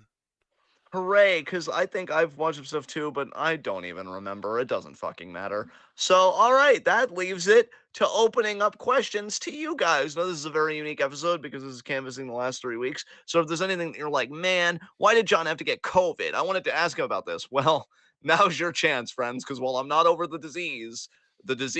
well, actually, I should say the disease isn't over me. I'm over the disease. So I'm down to answer your questions. And Caster, without missing a beat, because actually, even before him, Foster beat him to it. Thoughts on Ollie's video if you've seen it. Foster, shame on me because I know he's put a video out, but I have not watched it. I'm guessing, though, that it was great because Ollie just has a great eye for, producing videos and he's a solid promo. Did you watch the video in question, Ashton? I'd be curious to know your thoughts. I think I watched the first bit of it and then ADHD'd my way out of it. Oh my god, then we both need to remedy this right now, and I feel like we need to watch this. That's not it. That was about the president of AJPW. Oh yeah, that whole thing that they might be teasing a WWE partnership. I know Superior Paul tagged me in that on Twitter, or he added me on Twitter about that. Oh Um, yeah, also Tanahashi being the new president of New Japan. I'm actually excited about that, man. That actually is the first bit of news to come out of New Japan in a while because I will tell you, Wrestle Kingdom sounds so fucking skippable because there are even fans that are being like, there are no legs behind this Wrestle Kingdom. There is no heat behind it, no hype. Apparently, even Sonata and Naito has just been a horrible fucking build, which is really disappointing because that should have been one of the Wow. easier ones to build. Yeah, dude, people are not hyped about Wrestle Kingdom at all from what I saw. Okay, I think this is the video in question. Oh, it's 2 minutes. Okay. Let's just, ooh, that's way too loud. There we go. Oh, he's got a helicopter. He's in a suit. So he's doing a world tour campaign. I'm here for it. He'll always look good in a suit. Okay, he's flanked by security. He's got kind of a presidential vibe going on. I like it. And apparently, according to Curtis, he's already got bookings for Progress in January and Rev Pro in February. Wow, I don't care about So either one of those promotions. They both kind of suck. I know. I mean, I'm happy for Ali to be getting work, and I feel like he's a get for them. Like he's doing them the favor. Did you see what DBK just posted in Wrestling News? Yes, That is comedy gold right there. She's not even absolutely. considering that. Damn.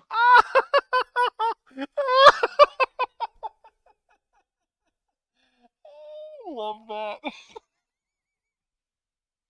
Ooh, I like the people that Ali is teasing in this video. The first tease was fucking Okada. I'd love to see that match. I mean, fuck, if Okada's just farting around having a good time. Yeah, I'm not gonna watch all of it, Foster, because I do want to Bro, keep a good pace with this Ali's like, Q&A. I But want to yeah. fight Okada.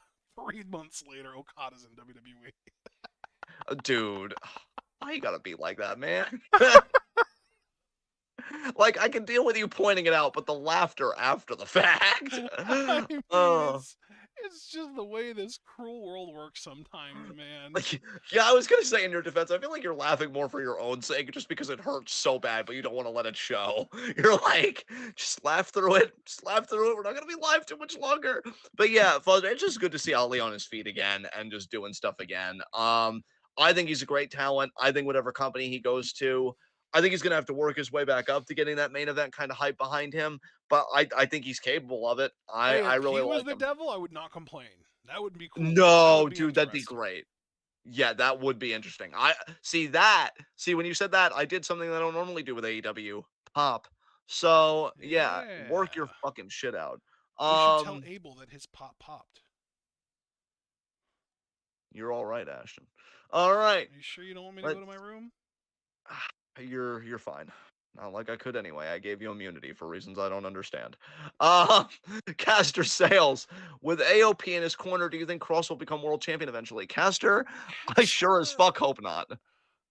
Did you say Caster Sales? Because that's what it sounded like. But now, when you read the question, I feel like you're saying Super Blue. Oh, wow. He's not even here. Don't give him strays like that. Yeah, Caster Sales asked that question. Yes. Damn, that is a very Super Blue question of you, Caster. Yeah, I hope Cross never becomes world champion. I hope every dream that he has results in failure. I still want him to strive because that's where the pain comes from. But I just want all of his striving to come to nothing.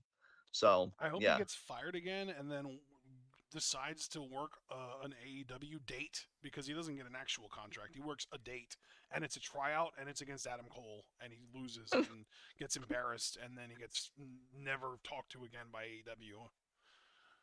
hell yeah. All right. Superior Paul said, so is AJPW going to work with WWE or was that just a comedy skit? I'm gonna be honest, Superior Paul. I have not watched the video in question. I'm going to assume you didn't either, Ashton, or did you watch Correct. this I did AJPW not. video?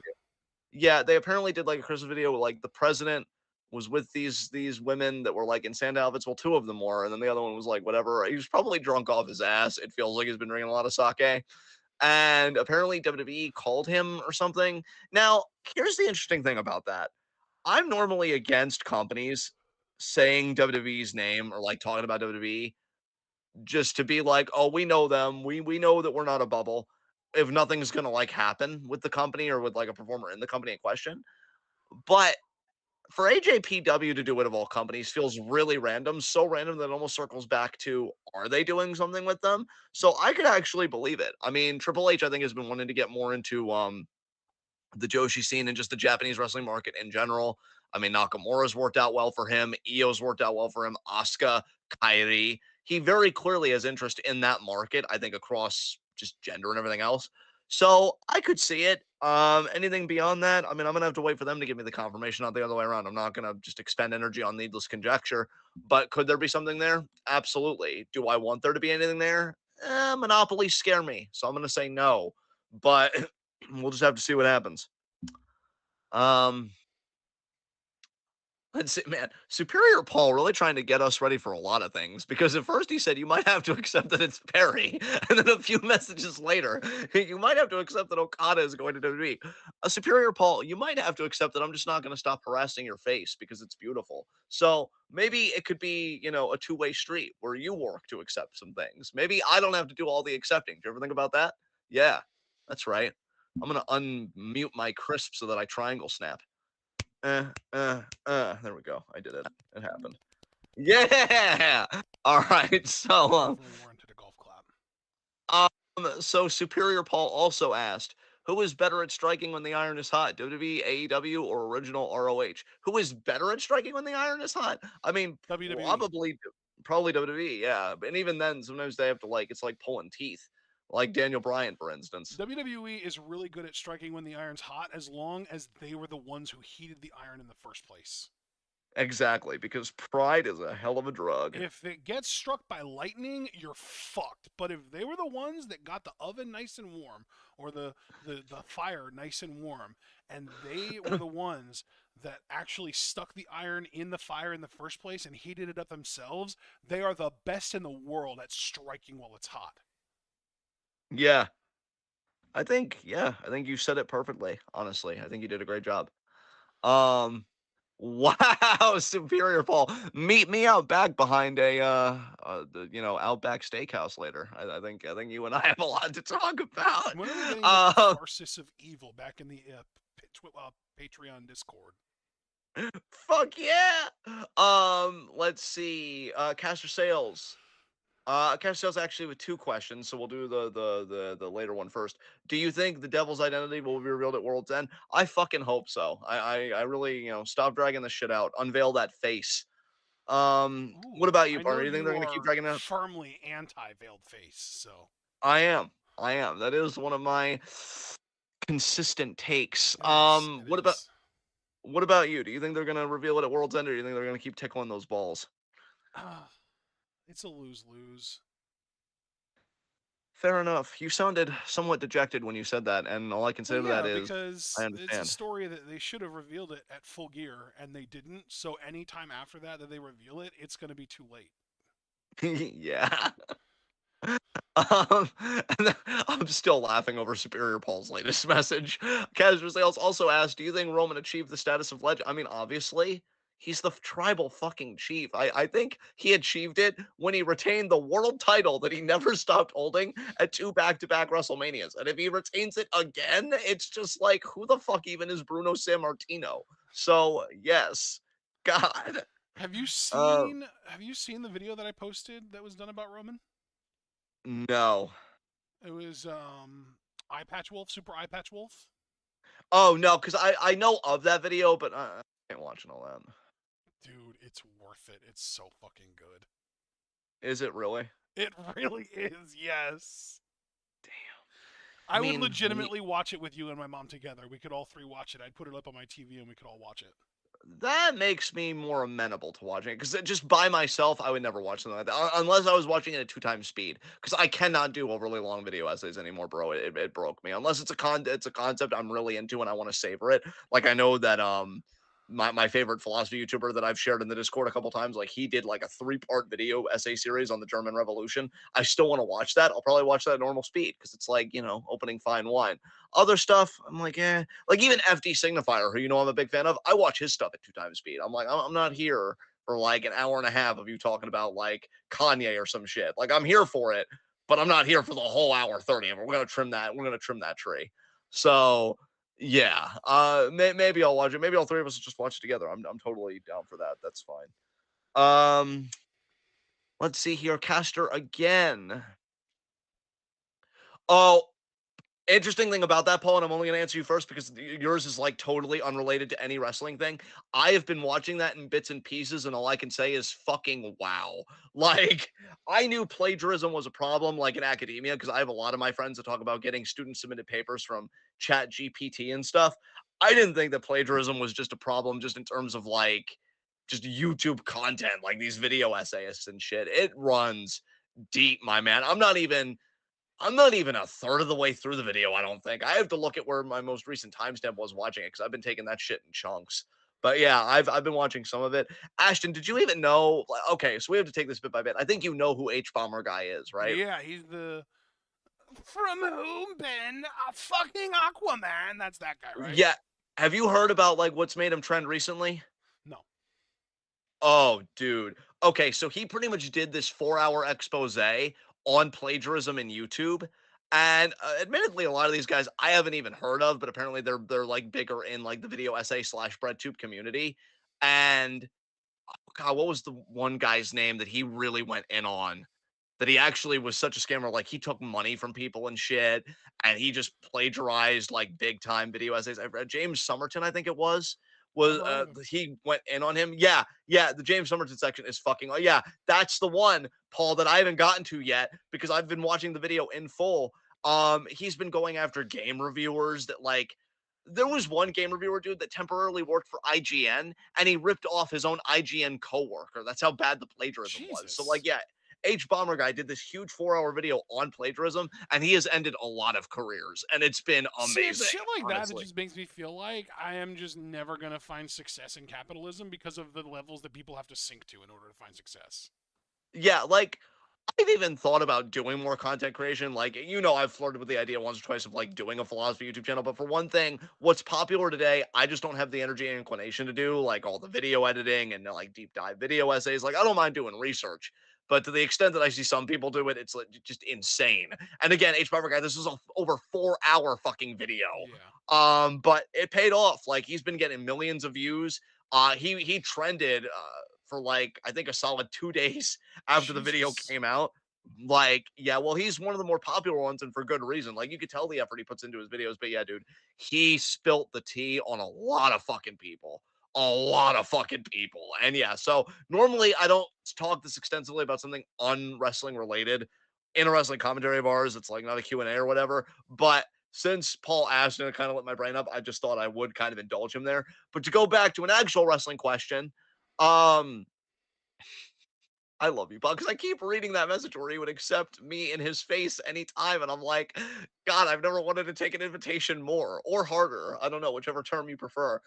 Caster Sales, do you think Okada may show up at the Rumble similar to what Mickey James did in the past? That I think is just pure conjecture, Caster. No, I'm not. Nah, I don't think I so. think Okada's gonna be in the Rumble because he signed the damn contract. can't tell if you're being sincere or if you're working right now. What are you No, doing right I'm now? serious. I genuinely think Okada's gonna sign with WWE and he's gonna be in the Rumble. Well, he better be in the fucking Final Four in his first Rumble if he's gonna be in it. Like, Well, you don't just have yeah, Okada in a Rumble, like, and like, yeah. The Final Four. Okay, the Final Four is gonna be Okada, Drew, Orton, and Cody. I mean, Actually, I no. just, Okada, Punk, Drew, or Okada, Punk, Orton, and Cody. There you go. oh my god, dude, I don't know, man. Like, I can't wrap my mind around that you're being sincere about that. That's actually kind of fucking with me more than if Okada just did sign with the company. Because, like, I don't know. Me predicting that it's gonna happen is fucking with you more than if it actually happened. I think so. Just because your tone, I'm like, I know you're being sincere, but I also just want to be like, you're fucking with me right now. But then you're like, no, I'm serious, and I'm like, no, you're fucking with me right now. So it's fucking with me right now. Oh god. Do I even want Okada in WWE? Fuck me. I Listen, don't know. to be clear, I am like 80-20 on Okada staying in Japan. Like, I think there's an 80 plus probably percent chance that he just stays in New Japan. But like, I'm open to the 20, man. I mean, that just still seems so high. I wish I was, because I'd be more amenable to all of this. Fuck. Um, yeah, but see, here's the thing. I see where Javaris is coming from, just to acknowledge his Wait, comments, wait, but wait. Let me just before you say what you're about to say. You might even say what I'm about to say. Javaris just said they'd be stupid if they let Okada go. Do you really need to point at every decision New Japan has made for the last 4 years? oh no. That wasn't what I was gonna say. What I was gonna say was I can see where Javaris is coming from, but at the same time, the only reason I think it's also fucking with me, mainly because I am glad that you broke down, and if anybody gets this repeated to, I'll deny it. But this actually is a case where math is good because I needed a quantitative measurement of where your belief was versus your non-belief, and so that does help me. But like, fuck, man. The only reason that I'm believing it is what else is there for Okada to do in New Japan? Um, it's just at a point where it's like they gave him so much so Put over the quickly. next generation already, even though he's only like what 34 years old. Yeah, yeah. It's time to get his nut. Oh god. I mean, but he's already driving the usual Ferrari. What more do you want? Bro, he could do literally. I was actually talking to them about this in the Discord the other day. If he were to do a one-time appearance in the Royal Rumble and get like a 100K payday, he could go home to his wife and be like, "Baby girl, I just made a one appearance and they paid me 14 million yen." Not the Ashton cackle. No. Because the dude, no, it's the conversion rate. It's the yen is so bad right now. Go get your nut in in a currency that's relevant, I Okada. refuse to accept Okada doing anything until he gives me my fucking promo where he says he doesn't like competing in poor districts. Bro, Until you give me that promo, bro, you're not he's allowed to do competing in a fucking poor shit. country. No. No. See, now I have to send you to your room. You're talking about issues of world economy. Go to your room, young man. You're done. Bro, Startup World is like 650. Come on. Fuck. I really didn't want Okada to be like, there's nothing more revolutionary than me being rich, but like, it's happening. That's exactly why he's going to WWE God, no, you know what this is about? Because you're a slut for the money clip, and you just want to see him do the money clip to Roman Reigns. That's what this is Dude, about. he's never going That to use the money clip in WWE. He's going to use the Rainmaker all the time because it's an easy, simple, safe move that people and will an pop easy their pop. asses for. Yeah. Okay. Okay. Look, we all, especially you, but we all need to calm down right now. Okay. This has gotten way out of hand. Okada is not going anywhere. It's not happening. And Okay. it's wow. Wow. The tone. Okay, I'll admit that was indignant for no reason, and I'm sorry. Yeah. Oh god, everything's spiraling. Fuck. Look, I bro. Here, channeled South Park Satan on that one too. here is my thing. Like, okay. Let me take a deep breath so I can actually contribute something serious to this discussion. Superior Paul, all I want to accept is your face in my mouth. Fuck. What But the also, fuck? look, he said he prefers harder. What did you want me to do with it? No Nothing? one said anything Nothing? about a mouth until you just did.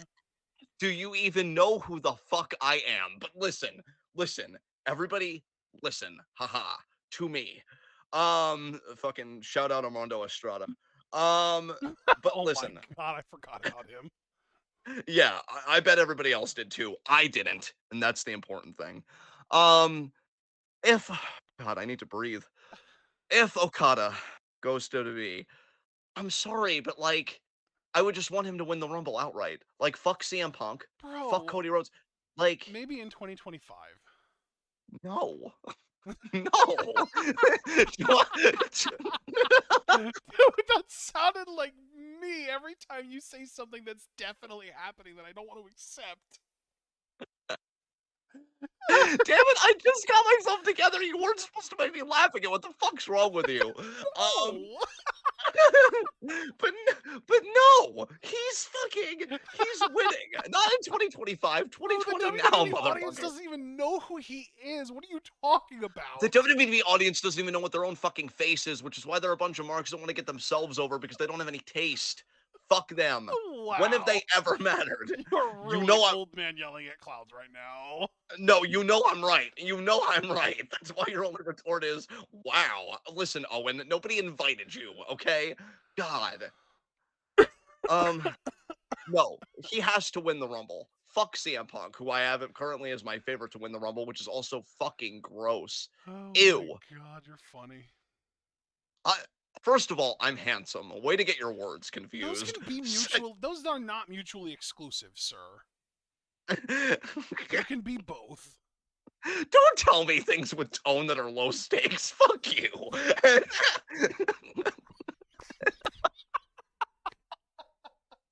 Okay. But yeah, like, no, they don't matter. What am I supposed to do?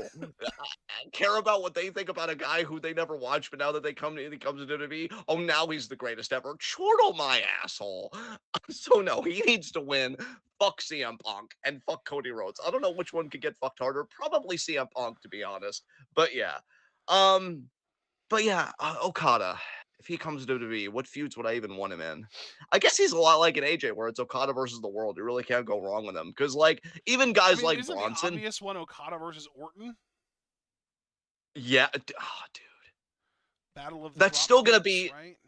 yeah, I know, that's still gonna be a banger matchup. But, dude, to this day, I still watch Orton when he was like 24, 25, and I'm like, man, your athleticism was fucking insane. Jesus Or Christ. Okada versus Um, Waller?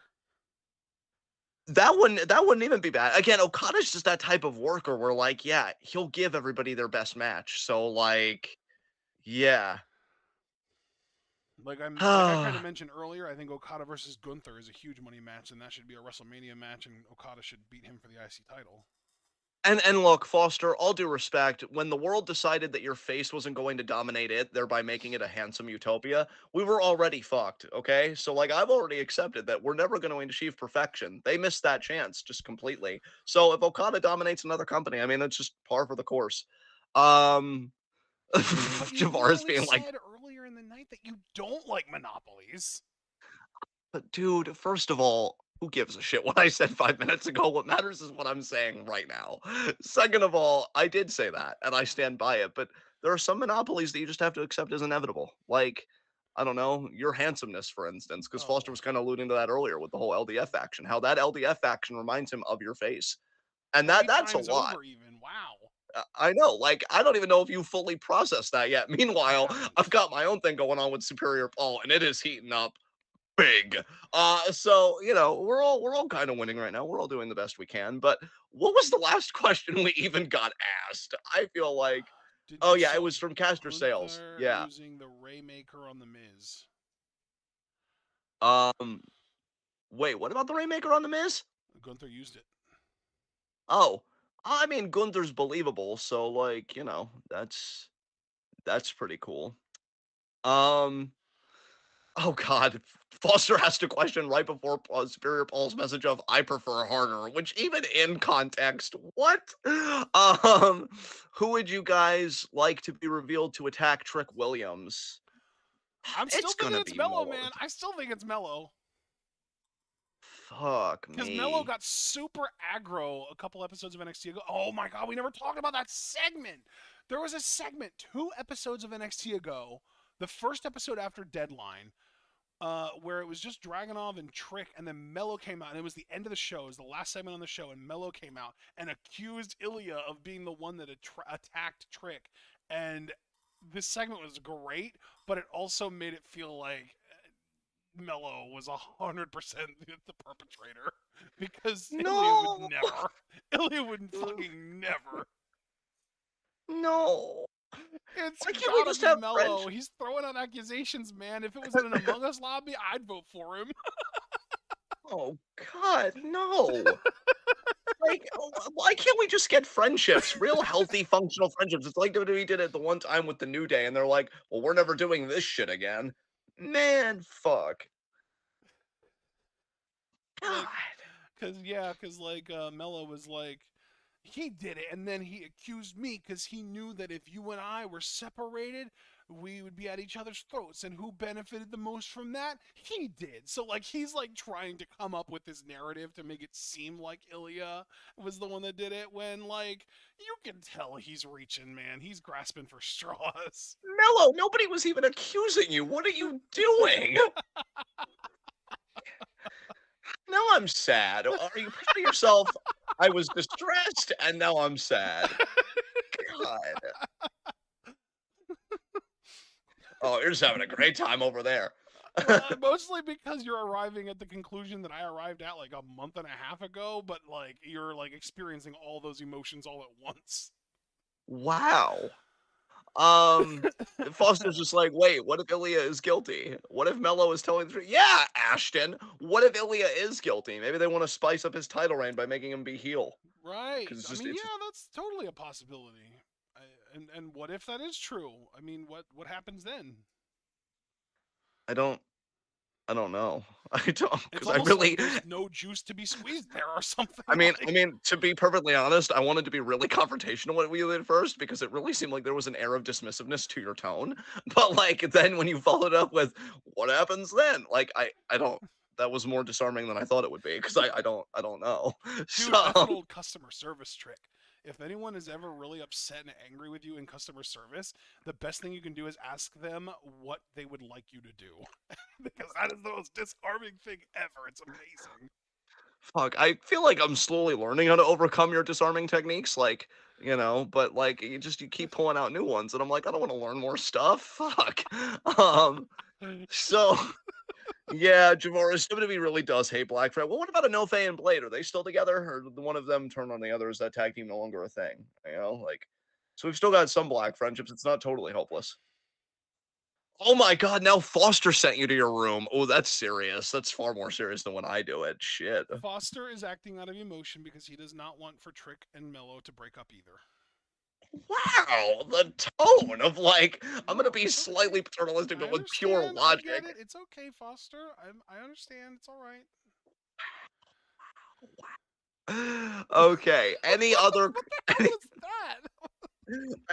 What the hell is your face right now? You're the one acting out. And then Foster's like, dot dot dot. Your point. Well, I don't really. That was my point. My point was, it's okay. You said something mean to me. I forgive you. Well, yeah. I guess your original point wasn't strong enough. Go to your room. All right. So now that Yeah. Ashton's in Well, his you room, can't send me to we my can. room. That's. I'm way immune from your ass. Oh, wow. Okay. Any other questions so that we can mercifully? We can't even get out of here even because we still have to do high spots and low shots. Fuck, it just doesn't end. We got here just shy of 5:30. It's after 8 o'clock. God damn it. Any other questions? I think we're making great time, personally. I didn't consult your face.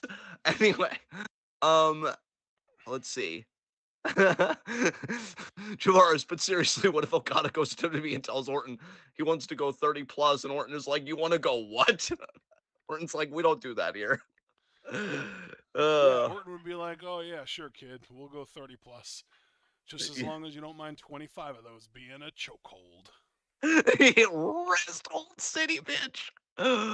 um, I can grab you in a headlock. You can grab me in that move you call. What do you call what is it? The money clip. Oh yeah, that one. Yeah. yeah, You can slap that on me for a few minutes. I can get you in another wrist lock or maybe a hammer lock or maybe a headlock. I don't know. We'll play it by ear. We'll call it in the ring.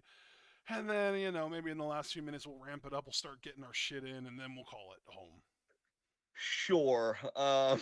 God, everybody dunking on Orton just dealing with that. Um, Oh my god, Paul. I mean, just give it to me now. Oh God damn it. God.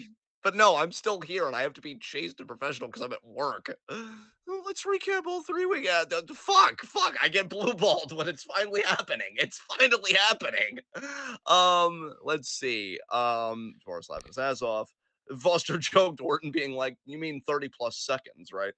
Um Caster sales with oh well, Gunther and Okada could have a banger. That's no fucking doubt. Javar said, Orton, sir, this is a Wendy's. And Superior Paul said that message that made me swoon and take me out. I don't even know how I'm keeping it together. Any other questions from anyone? I'm going to say that's a no. Superior Paul, there better be a cheese and onion sandwich and a fucking cigarette waiting for me at the end of all this, because goddamn. All right. Going once. Going twice. That's so true, Foster. God damn it. And I'm Sold. closing the gate. Yes. All right. So let's move on to our final segment: high spots and low shots. I mean, God, I have so much to choose from, and yet every option feels so mid. Um, you know what? I'm gonna say that my low shot's the Miz because what we didn't talk about in that rematch is if Miz lost, he couldn't challenge for the Intercontinental title again so long as Gunther was champion, and that stip might actually stick just because we are in an era of long title reigns and it's Yep. Gunther. So yeah, Miz is out of the IC title picture indefinitely. I would say I it's am pretty going to be horrible on the week. lookout, though. Every title defense that Gunther has from here on out, I'm going to be wondering if The Miz is going to help whoever's challenging him to win the title. That would be interesting for sure. Because it is Yeah. directly in The Miz's interest now for Gunther to lose the title so that Miz can challenge for it again. That's understandable for sure. Who's your low shot? My low shot is Chelsea Green because she has been carrying this tag team division on her back for months now. And not only did she lose those tag titles because she has a partner that she did not choose, but she also lost her special ring announcement.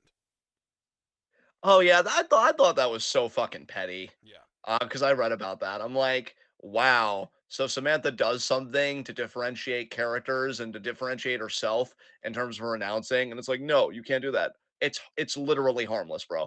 It's literally harmless. Like, are you just that anti-fun? Jesus fucking Christ. Yeah, that really pissed me off. High spot for me. You know what? My high spot is gonna be Santos Daddy. I really don't have anything left in me to Yes. flirt, Dude, I'm harass, or tempted be to sexual just with. join you on that because not only has he made it to the finals of the U.S. title tournament, but he has himself a fucking loyal ass faction now. And it's a loyal ass faction that actually understands the fucking roots of lucha heritage, baby. God, you are so right. Can you just because it's been a very long episode, can you just do the breathing thing and just say yes? Santos Oh. Escobar. And just like that, I'm back. I The didn't know you ever idea left, that deep honestly. yeah, the idea that deep breathing has been reclaimed for actual sexiness. Fuck you, Dustin. You never earned the right. Yeah, it's just been a great time for him. I mean, you pretty much gave all the reasons why I would make him my high spot, which is why I did. And he's just handsome as shit. And the idea that he's facing Kevin Owens in the final, like, I don't know why the wrestling gods hate me. I did literally nothing wrong, but I Wait, mean, it's going hate to be a great you? fucking Your match. two faves are in the finals. You should be happy. Yeah, it's called a conflict of Would interest. you have Look into preferred it. one of them lose earlier? I mean, I don't know. Possibly so that I avoid all this heartache. Yeah, definitely, maybe. Jesus. So would you have Um, preferred that one of them just lost to like Austin Theory and been the other one facing him in the finals instead? How dare you?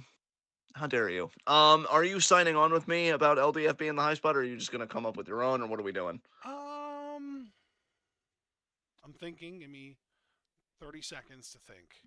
You have 20. I'll take it. Okay.